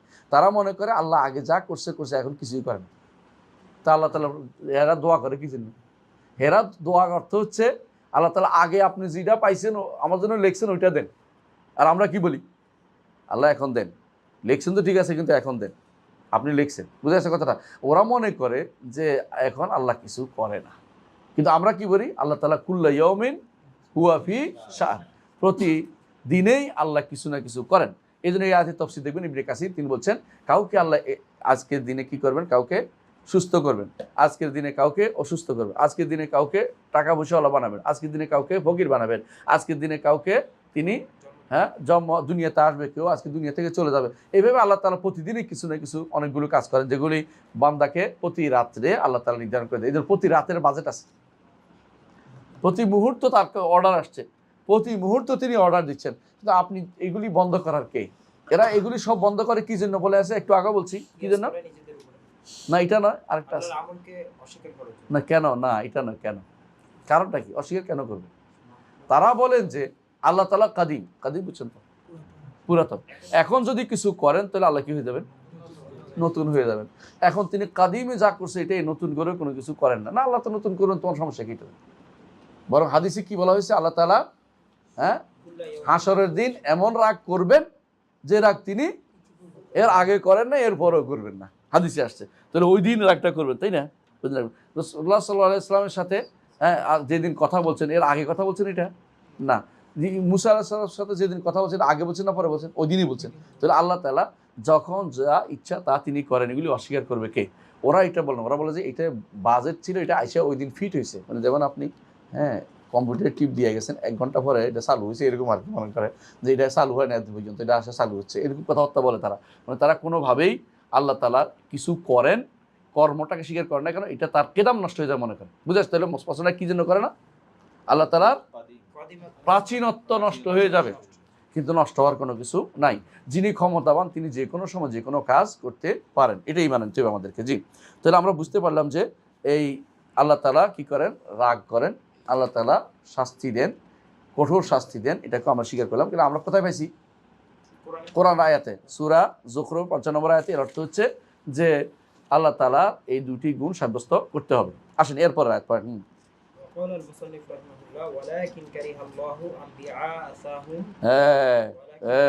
কোরআন শরীফ পড়ার ক্ষেত্রে এমনি নয়, কোরআন শরীফ পড়ার ক্ষেত্রে শুদ্ধ করে পড়তে হবে, ওদেরকে সামনের দিকে শুদ্ধ হয়। ওয়ালাকিন আহসানতা, এবার হয়েছে ওয়ালাকিন কারিহাল্লাহু বিআসাহুম, একসাথে পড়তে হবে। এটা তো এরা নুনে দেখি বলা, এটাকে আলিফটা কি? এই আলিফটা হচ্ছে ওয়াসলিয়া, ওয়াসল, শুধু এটা পড়া যাবে না। ওয়ালাকিন কারিহাল্লাহু বিআসাহুম, ওয়ালাকিন কারিহাল্লাহু বিআসাহুম ফাসাব্বাতাহুম, ফাসাব্বাতাহুম। তো বুঝুন তো, ফা বা তোয়া একটু কঠিন আছে পড়া, কিন্তু পড়বেন সুন্দর করে, আপনার হরফটা শুদ্ধ হয়ে যাবে। যদিও চাপায়ের মানুষ পড়তে পারবে না, একটু কষ্ট হয়ে যাবে, তাই না? একটু কষ্ট হয়ে যাবে, না অসুবিধা নেই, ইনশাল্লাহ পারবে। আমাদের সাথে যে ফিলিপাইনি কিছু মানুষ ছিল, কোনোদিনে তারা ফা করতে পারতো না, ফা করতে পারতো না, ফা আছে না, ফা, তো এরা ফা করতো, ফালা করতে পারতো না, পাড়ালা। তো কিছু কিছু অভ্যাস কিন্তু শুদ্ধ করলে হয়। যারা কোরআন শুদ্ধ পড়ে দেখবেন শুদ্ধ পড়তেছে। আপনি চেষ্টা করতে হবে, পারবেন না তা কিন্তু না, মানুষ চেষ্টা করলে ইনশাল্লাহ পারে, মানুষ এটা পারবে। কারণ এগুলি তো শব্দ চেষ্টা করলেই শুদ্ধটা করতে পারে। সুতরাং কেউ যদি বলে যে আমি পারি না, এটা হবে না, পারতে হবে তাই কষ্ট করে, কারণ কোরআন শুদ্ধ করে পড়তে হবে, এখানে ভুল মাখরাজ থাকা যাবে না। বুঝে আসছে? তাই কি বলছে? ওয়ালাকিন কারিহাল্লাহু বিআসাহুম। ইবনে তাইমিয়া রাহমাতুল্লাহ আরেকটা আয়াত আছে কি দেওয়ার জন্য, আল্লাহর সিফাত সাব্যস্ত যে কীভাবে করতে হবে কোরআনে কারিমে। এই আয়াতটা সূরা তাওবার 46 নম্বর আয়াত। সেটা কি? আল্লাহ তাআলা অপছন্দ করেছেন তাদের পুনরুত্থিত হওয়া, তারা বসা থেকে উঠে যাইবে, যুদ্ধ করবে, আল্লাহ তাআলা এটা পছন্দ করেন নাই। ফাসাব্বাতাহুম, তাদেরকে বসাই দিয়েছেন, তাদেরকে উঠার জন্য সুযোগ দেননি। এখন বলো, তারা আল্লাহ তাআলা কারিহাল্লাহ, আল্লাহ অপছন্দ করেছেন, তাই না? তাহলে আল্লাহ তাআলা দেখা যায় কিছু জিনিস অপছন্দ করেন, এটা আল্লাহর কি সিফাত, আল্লাহ এটা বলে সিফাত ফেলিয়া। আগেরগুলিও সিফাত ফেলিয়া আলোচনা হচ্ছে। এটা কখন জানেন তো? এই ঘটনাটা কখন ঘটছে? অর্থাৎ এই ঘটনাটা ঘটছে যখন যুদ্ধের জন্য বের হওয়ার কথা বলছে। কোন যুদ্ধ? ওই যে তাবুকের যুদ্ধ। তাবুকের যুদ্ধে 3 জন গেল না। তো এদের কারিহাল্লাহু বিআসাহুম ফাসাব্বাতাহুম, এরা কি করছে? আলসেমি করে যায় নাই, যে কাসালাহুম, আমরা সাব্বাতাহুম মানে কাসালাহুম, অলস বানাই দিচ্ছে ওদেরকে, যে এরা যেহেতু যায় নাই আল্লাহ তাদেরকে অলস করেছে। এটা নিয়ম হচ্ছে আল্লাহ তাআলার এই হিকমত এটাই, আপনি এগিয়ে এলে আল্লাহ এগিয়ে আসবেন। হাদিসে আছে না, কেউ যে আমার দিকে 1 বিঘত আসে আমি তার দিকে 1 হাত আসি, হাদিসে আছে না? তো আপনি আগাইতে চাইবেন না, এরপর বলেন যে আমার হেদায়েত দেয় নাই কেন? আপনি আগান, হেদায়েত দিবে। যদি বলে আমার হেদায়েত দেয় নাই কেন, বলে সান হেদায়েত এক্ষুনি দিবে আল্লাহ। আপনি হেদায়েত চাইবেন না, বলে আল্লাহ হেদায়েত দেখ কেমনি আমার দেয়। এটা তো আপনি আল্লাহর সাথে হ্যাঁ ঠেক ধরাধরি করছে, এটা তো হবে না। আপনি বলবেন যে আপনি এগিয়ে যাবেন, আল্লাহ আপনাকে সহযোগিতা করবে। এরা যদি কোনো যে আমরা যাচ্ছি তাবুকে রাসূলের সাথে যুদ্ধ করতে যাব, একটু আগাই তো আল্লাহ তাদের সহযোগিতা করতেন, কিন্তু এরা কি করছে, যাইতে চায় নাই। হ্যাঁ, কারণ আল্লাহ এদেরকে কি করে নাই, এই সুযোগ দেয় নাই, এদের অপছন্দ করছে, এরা যেন না যায়, এরা যাইতেও পারে না, এরা আরো এই কারণে তারা অলস হয়ে গেছে। এই জন্য আমরা অনেকেই বলি যে আল্লাহ কিছু করেন না, আল্লাহ করছে, এদেরকে সুযোগ দেয় নাই, তৌফিক দেয় নাই। আল্লাহ এদেরকে অপছন্দ করছে, এরা যেন না যাইতে পারে, আল্লাহ অপছন্দ করছে, এরা যেন না যাইতে পারে, অপছন্দ করেছেন। কারণ এর দ্বারা আল্লাহর উদ্দেশ্য সাধন হবে। তিনি আরেকটা হিকমতের কারণে এটা করেছেন, যাতে পরবর্তীতে আয়াত নাজিল করেন, মানুষকে সাবধান করেন যে রাসূল অনুসরণ ব্যতীত থাকতে পারে না। মা কান লি আহলিল মাদিনাতি আন ইয়াতাখাল্লাফু আন রাসূলিল্লাহ, আহলে মদিনা কেউ যেন রাসূলুল্লাহ থেকে দূরে থাকবে, এটা হতেই পারে না। রাসূল বের হয়েছে, তারা ঘরে বসে রয়েছে কেন? এই জন্য আল্লাহ তাআলা চাইছেন তাদের বড় ধরনের এটা দিয়ে শিক্ষা দিবেন। এই জন্য আল্লাহ তাআলা তাফাক্কারি আল্লাহ বিআসাম, যে এরা বসে থাকুক, এদের দিয়ে আমি আরেকটা শিক্ষার ব্যবস্থা করবো। ইবলিসের দিয়ে আল্লাহ তাআলা সারা দুনিয়ার মানুষকে শিক্ষণীয় বলেছে, আল্লাহর অর্ডার না মানলে, কথা উল্টাপাল্টা কথা বললে ওই কি হইতে হবে, হ্যাঁ বিতাড়িত, শয়তানদের অনুসরণ হতে, বিতাড়িত হইতে হবে। আর যদি অর্ডার মানো তাহলে আদমের মতো হয়তো তওবা করলে, আদমের মতো আল্লাহ আবার তোমাকে নবী হিসাবে, মানে মানুষকে তো নবী বানাবে না, আদমকে নবী হিসাবে নিয়েছেন, আর তোমাদেরকে আল্লাহ কি করবেন, ক্ষমা করে দিবেন। এই জন্য আল্লাহ তাআলা এটা দিয়েই প্রত্যেকটা কাজের মধ্যে আল্লাহ শিক্ষার ব্যবস্থা করেছেন। আল্লাহ করেন, বিনা হিকমতে করেন না, আল্লাহ এটা করেছেন। তো তাদেরকে আল্লাহ কারি আল্লাহ বেআসাম, আল্লাহ চেয়েছেন যে এরা যেন না যায়, না যাইলে কেউ সাব্বাত কাসালাম, এদেরকে অলস বানিয়ে দিয়েছেন। কারণ এটা দিয়ে আমাদের কি আছে, শিক্ষা রয়েছে। কেউ যদি বলে যে আল্লাহ করেন না, আমরা করছি, এটা কারা বলে বলেন তো? কাদারিরা, মুতাজিলারা। তাদের নিকট আল্লাহর কাছে, আল্লাহর দিকে আল্লাহ কোনো কিছু এই জাতীয় শব্দ আসে, এরা বলে যে না আল্লাহ করেন না, এটা কারি আল্লাহ অর্থ হচ্ছে, এরা অন্য অর্থ করবে যে এটা অর্থ হচ্ছে যে আল্লাহ তাআলা করেন নাই, আমরা অপছন্দ করেছি। না, এটা আল্লাহ বলছে নিজেই তিনি অপছন্দ করেছেন, তোমরা যাওয়াটা আল্লাহ পছন্দ করেন নাই, তোমরা যুদ্ধে যাবে আল্লাহ পছন্দ করেন নাই, এই জন্য তোমরা যেতে পারো নাই। এখন তো বলে যে তো আল্লাহ তো পছন্দ করেন এই জন্য জানে, তো আগে জানতো? আগে তো জানতো না। আগে যদি তারা যদি কোনো যেতে পারতো তাহলে বোঝা যেত, তাহলে বোঝা তারা আল্লাহ তাআলা এই আয়াত তাদের জন্য বলতেন না, আরেক গোষ্ঠীর জন্য বলতেন, যারা এরকম, যারা আল্লাহর বিধান শোনেনি। এখনও ধরেন আপনি যদি বলেন যে আল্লাহ আমাকে দেয় না কেন, কি বলবেন? তুমি আল্লাহকে চাইছো, তুমি না চাই বলতেছো, বুঝে আসছে কথাটা? তো তুমি হেদায়েত চাও, দেখবে যে হেদায়েতের মধ্যে লেগে থাকো, চাওয়ার মধ্যে লেগে থাকো, আল্লাহ তোমাকে হেদায়েত দিবেন। এমনকি দুনিয়াতে না দিলেও আখিরাতে আপনাকে জান্নাতের পথ দেখিয়ে দিবেন। কিন্তু আপনি যদি মনে করেন যে বসে থাকেন যে আল্লাহ দেখাই দেখ আমাকে কি লিখছে, তারপরে আমি সেটা অনুসরণ করবো, তাহলে বিপদে পড়ছেন আপনি। আল্লাহ তো আপনার গায়েবের ভান্ডার দিয়ে আপনাকে দেখাই দিবে না, গায়েবের ভান্ডার তো আপনি জানেনও না, তো আপনি এটা চেষ্টাও করেন, আপনি শুধু আল্লাহর পথে চলার চেষ্টা করেন, এটা হলো নিয়ম। না হলে আল্লাহ তাআলা আপনাকে দেখাই দেবেন যে এদের মতোই আল্লাহ পছন্দ করছেন, মনে করবেন যে আল্লাহ আমাকে হেদায়েত দিতে পছন্দ করেন না, এই জন্য আমি হেদায়েত পাইনি। তখন আল্লাহ কেন দোষটা আপনার উপর দিবেন যে আমি হেদায়েতের পথে রওনা হই নাই? রওনা হইলে আল্লাহ ওয়াদা করেছেন যে কেউ আমার দিকে এগিয়ে আসলে আমি তার দিকে আরো বেশি করে এগিয়ে আসি, আমার দিকে একটু এগিয়ে আসলে আমি তার দিকে এক বিগত আসলে আমি এক হাতে এগিয়ে আসি। হাদিসে আসছে এগিয়ে আসার অর্থ কি? আসলে তাকারুব। কারণ হচ্ছে এটা হাত বলতে বোঝাচ্ছে স্পষ্ট হাত, মানে কি যে এই আল্লাহর দিকে আমরা কিভাবে যাই, হাতে হাতে যাই। উল্টাটা হচ্ছে আহসানতা, আল্লাহর দিকে আমরা তয়া যাই, আল্লাহ আমাদেরকে ইসাবা দিয়ে আসে, এটা হলো অর্থ। এখানে কোনো তাবিল কিছুই নেই, কারণ আমরা যেদিকে যেরকম যাই আল্লাহ সেরকম দিবেন, এটার সাথে কোনো তাবিলের প্রশ্ন আসতেছে না, বুঝে আসছে? জি। তাই এখানে যেটা বলা হয়েছে যে ওলা কিন কারি আল্লাহ বেআসাম, তাহলে আল্লাহ তাআলা কি করে, অপছন্দও করেন। সিফাত সাব্যস্ত হলো আল্লাহ তাআলা কি করেন, অপছন্দ করেন। আর ফাসাব্বাতাহুম কাসসালাম, তাহলে আল্লাহ তাআলা কাউকে কি করেন, অলসতা করে দেন, তারা তাহাজ্জুদ পড়তে পারে না, উঠতে পারে না, ফজর নামাজে দেখবো জামাতে যাচ্ছে না, আওয়াজ শুনছে, আজান শুনছে, কত অ্যালার্ম শুনছে, এই তো আর একটু ঘুমায় নেই, এর অর্থ হলো আল্লাহ তাআলা তাকে তৌফিকটা দেন নাই। সে যদি বলতো আমি উঠবো, আল্লাহ তাআলা তাকে জোর করে শোয়াই দিতেন না। কিন্তু সে যেহেতু এটার মধ্যে আছে, শয়তান তো আছে, তার হাত পা টিপে দিচ্ছে, আলাইকা লাইলুন তাওয়িলুন ফানাম, রাতটা অনেক লম্বা, এখন ঘুমিয়ে থাকো, হাদিসে আছে তো এটা। যখন সে কি করে, হ্যাঁ যখন ইয়াকিদু শাইতানু আলা কাফিয়াতি আহাদিকুম, শয়তান এসে কি করে, ঘুমের সময় শেষের দিক মাথার মাধ্যমে তিনটা গিরা দেয়, একটা বলতে থাকে আলাইকা লাইলুন তাওয়িলুন ফানাম, রাতটা অনেক আছে, আরে যাবি আর কি, যে ধরে ফেলবি, ইমাম সাহেব কই যাবে, তুমি যে একটা প্রথম রাখা ধরে ফেলবা, এরপর দেখবি এমন এক ঘুম হয়েছে, দেখবে সূর্য ওঠার 2 মিনিট বাকি আছে, দিচ্ছে দৌড় বাথরুমে, অথচ কাছে ঘুম থেকে উঠে এরপর আর কিছু পায় না, কারণ শয়তান তারে কি করছে, ধোঁকা দিছে। কিন্তু সে শয়তান ধোঁকার ব্যবস্থাপনা করছে, কথা বুঝেন নাই? শয়তানের দোকান আগে যদি কোনো সে বুঝতো, আউযুবিল্লাহ বিসমিল্লাহ পড়তো, যখন বলতো যে আজান শুনছি, আজানের জবাবটা দেই, আমি তাড়াতাড়ি অজু করি, মানে আপনি এগিয়ে গেলে আল্লাহ আপনাকে ভালো কাজের সহযোগিতাটা করতেন। কিন্তু আপনি আগান নাই আর বলবেন যে আল্লাহ আমারে কেমনে খাওয়াই দেখি, তাই না? এরকম যেন না, বুঝলেন? আল্লাহ কেমনে খাওয়াই বলছিলাম না, মনে আছে না? একবারটা বলছে যে কেমনে আল্লাহ খাওয়াই দেখি। তো কি করছে, ঘরের ভিতরে বসে রয়েছে, দরজা বন্ধ করে, কিছু খাবো না, কেমনে খাওয়াই দেখি। তো পেটের খিদায় আর চাইতে পারে না। বাইরে এক লোক বলতেছে এইখানে কোনো মানুষ নাই বোধ খাওয়া দিতে, কারণ পেটের খিদা তো আর মানে না, পেটে করে বলছে। তো বেটার বাইরে তো ভিতরে লোক আছে, উপরে দিয়ে খাবার দিচ্ছে। তো বেটা বুঝছে কয় আল্লাহ খাওয়াই ঠিক আছে, আমার একটু লাগতেছে, কারণ আমি যে এখানে অভাবে আছি এটা তো বুঝতে হইব।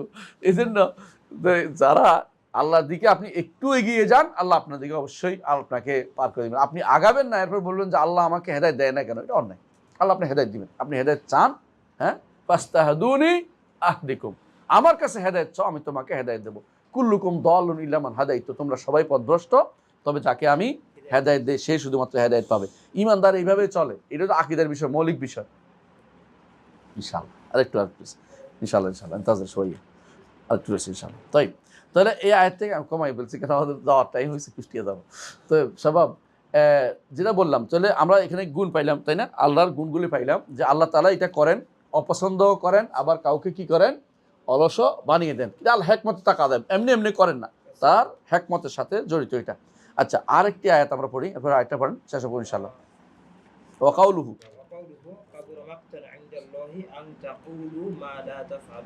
কাবুরা মাকতান ইনদাল্লাহি আন তাকুলু মা লা তাফআলুন। কাবুরা অনেক বেশি, কাবুরা মানে কি বেশি হইল, আজুমা, মাকতান অর্থ কি কঠিন, ক্রোধ, আল্লাহর ক্রোধ বেশি হয় কখন, যখন কেউ এমন কথা বলে যে যা সে নিজে করে না। সূরা সফের মধ্যে আসছে, আপনারা দেখছেন তো, বলছে কি ইয়া আইয়ুহাল্লাযিনা আমানু লিমা তাকুলুনা মা লা তাফআলুন, ঈমানদার কেন তোমরা এমন কথা বলো যা তোমরা নিজেরা করো না। বুঝে আসছে?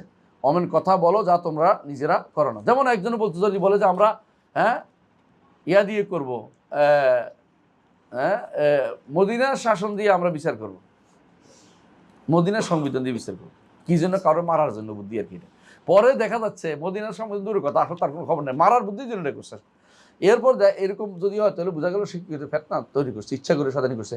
যদি মদিনার শাসন দরকার নাই, কোরআনের শাসন সবাই জানে কি করতে হবে না করতে হবে, এটা বললে হয়, কিন্তু তারা এটা মানবে না। তারা দরকার হলো কাউকে শাস্তি দেওয়ার জন্য প্রয়োজনে এমন কঠিন শাস্তি কোথায় খুঁজে পাওয়া যায় এটা খুঁজতেছিল। তো এইটাই হলো এই জন্য কথা বলেছে। এগুলি যারা বলে এরা আসলে কোনোদিনই করার জন্য বলে না, বলার জন্য করে না, ওইটা হচ্ছে বলার জন্য, করার জন্য বলে না, কিন্তু এরা মিথ্যাচার করে। এই জন্য আল্লাহ তাআলা বলছেন কাবুরা মাকতান, আল্লাহর ক্রোধ অনেক বেড়ে যায় যখন কেউ এমন কোনো কাজ করে, এমন কোনো কথা বলে যা এমন কথা বলেছে এটা করে না তারা। এটাই এখানে আমরা কি পাইলাম? এক নম্বর হচ্ছে যে আল্লাহ তাআলা ক্রোধান্বিত হন এবং আল্লাহ তাআলা ক্রোধ বেড়েও যায়। বুঝে আসছে? কখন? যখন এই কাজটা করে, অর্থাৎ তারা এমন কাজ করে, এমন কথা বলে যেটা করে না, অর্থাৎ ওয়াদা খেলাফ করে, অর্থাৎ ওয়াদার বিপরীত কাজ করে। এ দ্বারা বোঝা গেল এক নম্বর যেটা পাইলাম, তো আমরা সিফাত পাইলাম, তাই না? দুই নম্বর হলো আল্লাহর ওয়াদা, আল্লাহর সাথে কৃত ওয়াদাটা আপনার রক্ষা করতে হবে, ওয়াদাটা রক্ষা করা। এই জন্য আলেমরা বলে থাকেন যে ওয়াদা যদি আপনি করেন পূরণ করবেন, আপনি সাধারণ ওয়াদা হলেও পূরণ করবেন। আপনার মনে আছে একটা আল্লাহ তাআলা কোরআনে কারীম বলেছেন যে ইসমাঈল আলাইহিস সালাতু ওয়াস সালামের নাম দিয়েছে ইন্নাহু কানা সাদিকাল ওয়াদ ওয়া কানা রাসূলান নাবিয়্যা। কেন? তিনি যদি কারো ওয়াদা করতেন থেমে থাকতেন। বলছে যে একজন বলছিল ওনাকে যে এখানে থামো, আমি আসছি বাসায়, এই কথা বলে ওনাকে দাঁড় করে যে বাসায় গেছে, 3 দিন পরে আসছে, দেখুন দাঁড়িয়ে রয়েছে। কেন? যে তুমি না বলছো আসবে, আমি 3 দিন ধরে তোমার এখানে বসে আছি, তুমি দেরি করছো। ভুলে গেছে, বাসায় যেয়ে ভুলে গেছে। কিন্তু এই লোক তো, উনি তো নবী, উনি তো বলতে পারেন না, নবীরা তো ওয়াদা খেলাপ করেন না, এজন্য তিনি দাঁড়িয়ে আছেন তার জন্য। ইসমাঈল আলাইহিস সালাম কথা এইটা তাফসীরে লিখছে ইবনে কাসির। তো আমি বলতেছি এটাই যে ওয়াদা খেলাপ করাটা যদি আপনার সাধারণভাবে বলেন, ওয়াদা পূরণ করার চেষ্টা করবেন। এটা হলো এই আয়াত থেকে আমরা পাইলাম যে যেটাই বলেন না কেন, যেটাই করেন বলবেন করেন, না হলে আপনি অন্তত এতেজার করেন যে আমি বলেছিলাম পারি নাই, আপনি দয়া করে আমাকে এর জন্য ক্ষমা করবেন, আমি আপনাদের ওয়াদা করেছিলাম পারি না কথাটা করতে। কিন্তু শুধু ওয়াদা করে আপনি মানে ওয়াদা খেলাফের ভিতরে পড়বেন না, কারণ ওয়াদা খেলাফ হলে কি হয়? মুনাফিকের একটা আলামত, মুনাফিক আকীদাগত মুনাফিক বানাই ফেলেন না, কি হইব? ছোট মুনাফিক, ছোট নিফাক। কিন্তু ছোট নিফাকগুলো ছোট মনে হয় কারণ নেই, ছোট নিফাক একত্র হলে কি হয়? বড় নিফাকে পরিণত হয়। এটা রাসূল সাল্লাল্লাহু আলাইহি ওয়াসাল্লাম হাদিসে আছে, যার কাছে এই একটি খাসলত থাকবে, এইটা যতক্ষণ না ছাড়ছে তার মধ্যে নেফাকের একটা আলামত তার মধ্যে পাওয়া গেছে। এই জন্য যেন ওয়াদা খেলাফ আমাদের মধ্যে না আসে। ঠিক আছে। 3 নম্বর যে শিক্ষা আমরা পাই এর মধ্যে, যে আল্লাহর ক্রোধ কখনো বেশি হয়, কখনো কি হয়, কম হয়। এটাও স্বীকার করতে হবে। আল্লাহর এই সিফাতটা কি আছে, কখনো বেশি হয়, কখনো কম হয়। এই জন্য কখনো এই হাসরের মাঠে ক্রোধটা বেশি হবে, বলছে আগে কোনোদিন এত ক্রোধ হবে না, আর পরও হবেন না। এর অর্থ হচ্ছে ওই দিনের ক্রোধটা অত্যন্ত ভয়াবহ আকার ধারণ। কেউ আল্লাহর সাথে কথা বলার মতো সাহস করবে না, একমাত্র মুহাম্মদুর রাসূলুল্লাহ সাল্লাল্লাহু আলাইহি ওয়াসাল্লাম আল্লাহর সাথে কথা বলেন। কারণ প্রত্যেকে তার গুনাহ স্মরণ করে থাকবে, হয়তো না জিজ্ঞাসা করে বসে তুমি এটা করছো, তুমি এটা করছো। কিন্তু মুহাম্মদুর রাসূলুল্লাহ সাল্লাল্লাহু আলাইহি ওয়াসাল্লামের গুনাহ যেহেতু আল্লাহ মাফ করে দিয়েছেন, লিয়াগফিরা লাকাল্লাহু মা তাকাদ্দামা মিন যামবিকা ওয়া মা তাআখার, এই জন্য আল্লাহ তাআলা তাকে তিনি আল্লাহর সাথে কথা বলেন, তাকে আল্লাহ তার গুনাহ ক্ষমা করে দিয়েছেন। এই জন্য তাই 4 নম্বর আরেকটা শিক্ষা আমরা পাই, সেটা হচ্ছে কখনো কখনো, এই মাসলার জন্য আমরা শেষ করবো ইনশাআল্লাহ, কখনো কখনো একজন মানুষ আল্লাহর শত্রু থাকে, পরে সে আল্লাহর বন্ধু হয়ে যায়। সাহাবায়ে কেরাম ঈমান আনার আগে কি আল্লাহর বন্ধু ছিল? আগে কি ঈমান আনার পরে আল্লাহর বন্ধু ছিল কেউ? ঈমান আনার পরে সবাই কি হয়েছে? আল্লাহর বন্ধুতে পরিণত হয়েছে না? এইটা মনে করতে হবে। এইটা হচ্ছে সমস্ত আহলুস সুন্নাহ ওয়াল জামাতের কওল, আগেতে সালাফদের কওল এইটা, যে একসময় মানুষ কি থাকে, যদি আল্লাহর বিধান না শোনে তাহলে কি, তো তখন শত্রু ছিল, পরে বিধান মেনে মানার পরে ছিল বন্ধু। যেমন ধরেন আবু সুফিয়ান রাদিয়াল্লাহু আনহু এবং খালিদ বিন ওয়ালিদ রাদিয়াল্লাহু আনহু, এরা কি না করেছে ইসলামের বিরুদ্ধে, উহুদের যুদ্ধে কি না করেছে, হ্যাঁ। কিন্তু অথচ পরে তারা ইসলামের জন্য কি না করেছে প্রত্যেকেই। রাসূলুল্লাহ সাল্লাল্লাহু আলাইহি ওয়াসাল্লাম প্রশংসা করেছেন সাইফুম মিন সিয়ুফিল্লাহ, আল্লাহর তরবারি। এবং আবু সুফিয়ান রাদিয়াল্লাহু আনহু তিনি ইয়ারমুকের যুদ্ধে শুধু কাতারের পর কাতার কাফেরদের মারছে এবং দাঁড়িয়ে গেছে এমন জায়গায়, যে জায়গা থেকে কেউ দাঁড়ানোর সাহস করে দাঁড়ানো, সেখানে দাঁড়িয়ে গেছে যে ইসলামের বিরুদ্ধে কাজ করে, ইসলামের পক্ষে কাজ করার সুযোগ দাও আমাকে, যেন আমি ইসলামের সেটাকে কাফার হইতে পারে। এই হচ্ছে আবু সুফিয়ান রাদিয়াল্লাহু আনহুর কাজ। তাহলে বোঝা গেল কখনো কখনো আগে বন্ধু থাকলে পরে কি হতে পারে, পরে শত্রু থাকলে আগে বন্ধু হতে পারে। ঠিক অনুরূপভাবে উল্টাটাও শুদ্ধ। আগে কিছু বন্ধু ছিল, পরে কাফের হয়ে গেলে কি হবে, শত্রু। যেমন যখন যেটা তখন আল্লাহ তাআলা এখন পছন্দ করেছেন, এরপরে যে অপছন্দ কাজটা হইতে পারে। যেমন আপনি আজকে যদি কোনো রাতে তাহাজ্জুদ পড়েন, আল্লাহ সন্তুষ্ট হবেন না। পরের দিন যদি কোনো আপনি বিতির না পড়ে ঘুমায় থাকেন, অসন্তুষ্ট হবে না। কথা বুঝছেন? তাহলে বোঝা গেল যে একদিন অসন্তুষ্ট, একদিন সন্তুষ্ট হতেই পারে। এই জন্য যখনই অসন্তুষ্টের কোনো আশ পাবেন, তওবা করে আল্লাহর কাছে ফিরে আসবেন, এটা হচ্ছে ঈমানদারের কথা। কিন্তু এই জায়গাতে এসে দুর্ভাগ্যবশত আশারি মাতুরিদিরা কি করে, অস্বীকার করে। তারা কি বলে যে প্রথমত কুল্লাবিয়া মানে আশারি মাতুরিদি মনে রাখবেন। এদের একটাই কথা যে আল্লাহ তাআলার সিফাত তো কাদিমা, মানে সন্তুষ্টির বিষয়টা পুরাতন হতে হবে। এখন যদি হয়, বোঝা গেল আল্লাহ কি বারবার চেঞ্জ তাগায়ুর এসে যায়। আল্লাহর মধ্যে যদি তাগায়ুর এসে যায়, পরিবর্তন এসে যায়, তো পরিবর্তন হচ্ছে কিসের গুণ? সৃষ্টির গুণ। তো সৃষ্টি তো নশ্বর, হ্যাঁ, সৃষ্টি তো শেষ হয়ে যাবে। সুতরাং সৃষ্টি যদি কোনো নশ্বর হয়ে থাকে, তাহলে আল্লাহ তাআলা তো নশ্বর হইতে পারে না, আল্লাহ তাআলা তো অবিনশ্বর হইতে হইব। সুতরাং না, আল্লাহ তাআলা কোনো পরিবর্তন নাই। তাহলে এই যে বলছে এটা যে আল্লাহ তাআলা সন্তুষ্ট কয়, যে এটার অর্থ হচ্ছে এটা আল্লাহ তাআলা তার উপরে সেই আগে থেকেই সন্তুষ্ট ছিলেন। এর অর্থ কি বুঝেন? তো জাহিলি যুগেও আল্লাহ তাআলা আবু বকর, ওমর, ওসমান, আলী, যারা ঈমান আগে যারা ছিল অথবা যারা, এদের উপর আল্লাহ তাআলা সন্তুষ্ট ছিলেন। মানে যুদ্ধের ময়দানে এই মুসলিমরা এবং কাফেররা যুদ্ধ করতেছে, পরে ইসলাম গ্রহণ করছে, আগেও কাফেরদের উপর তিনি সন্তুষ্ট ছিলেন। এই জাতীয় এই ভয়াবহ কথা তারা বিশ্বাস করে, এখনও তারা বিশ্বাস করে যে এটা অর্থ হচ্ছে শেষ, এবং কি লেখা হয়েছে এটার উপর নির্ভরশীল করে। যদি ঈমানদার লেখা হয়ে থাকে, আল্লাহ তাআলা সবসময় তার উপর সন্তুষ্ট। মানে আল্লাহ তাআলা সন্তুষ্ট হন নতুন করে, আল্লাহ তাআলা রাগান্বিত হন নতুন করে, এটা তারা মানতে রাজি নেই। কারা এটা মানতে রাজি? বুঝছেন তো? এই ভয়াবহ জিনিসটা এখনও আমার দেশে যারা আশারি মাতুরিদি আছে, কারা এরা? দেওবন্দি, তাবলিগি, হ্যাঁ,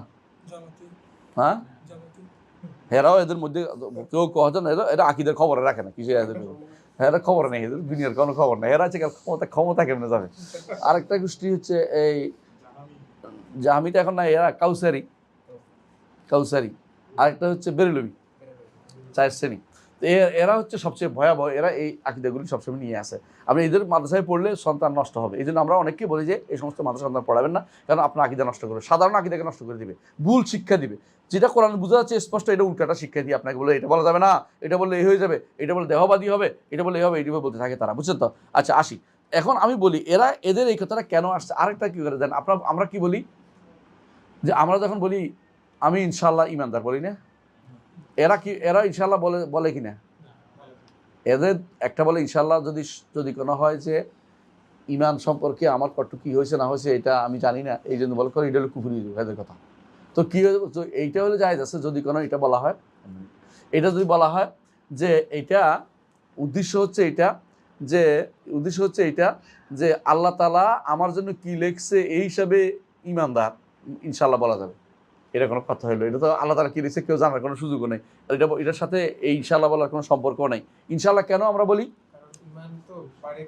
আহসানতা, ঈমান তো বাড়ে কমে, আর ওদের কাছে ঈমান বাড়ে না কমে না, এই জন্য তারা এটা মানতে রাজি নেই। আর একটা হলো আমাদের ঈমান অনেকগুলো জিনিস আছে, অনেকগুলো কাজ আমরা করতে পারি নাই।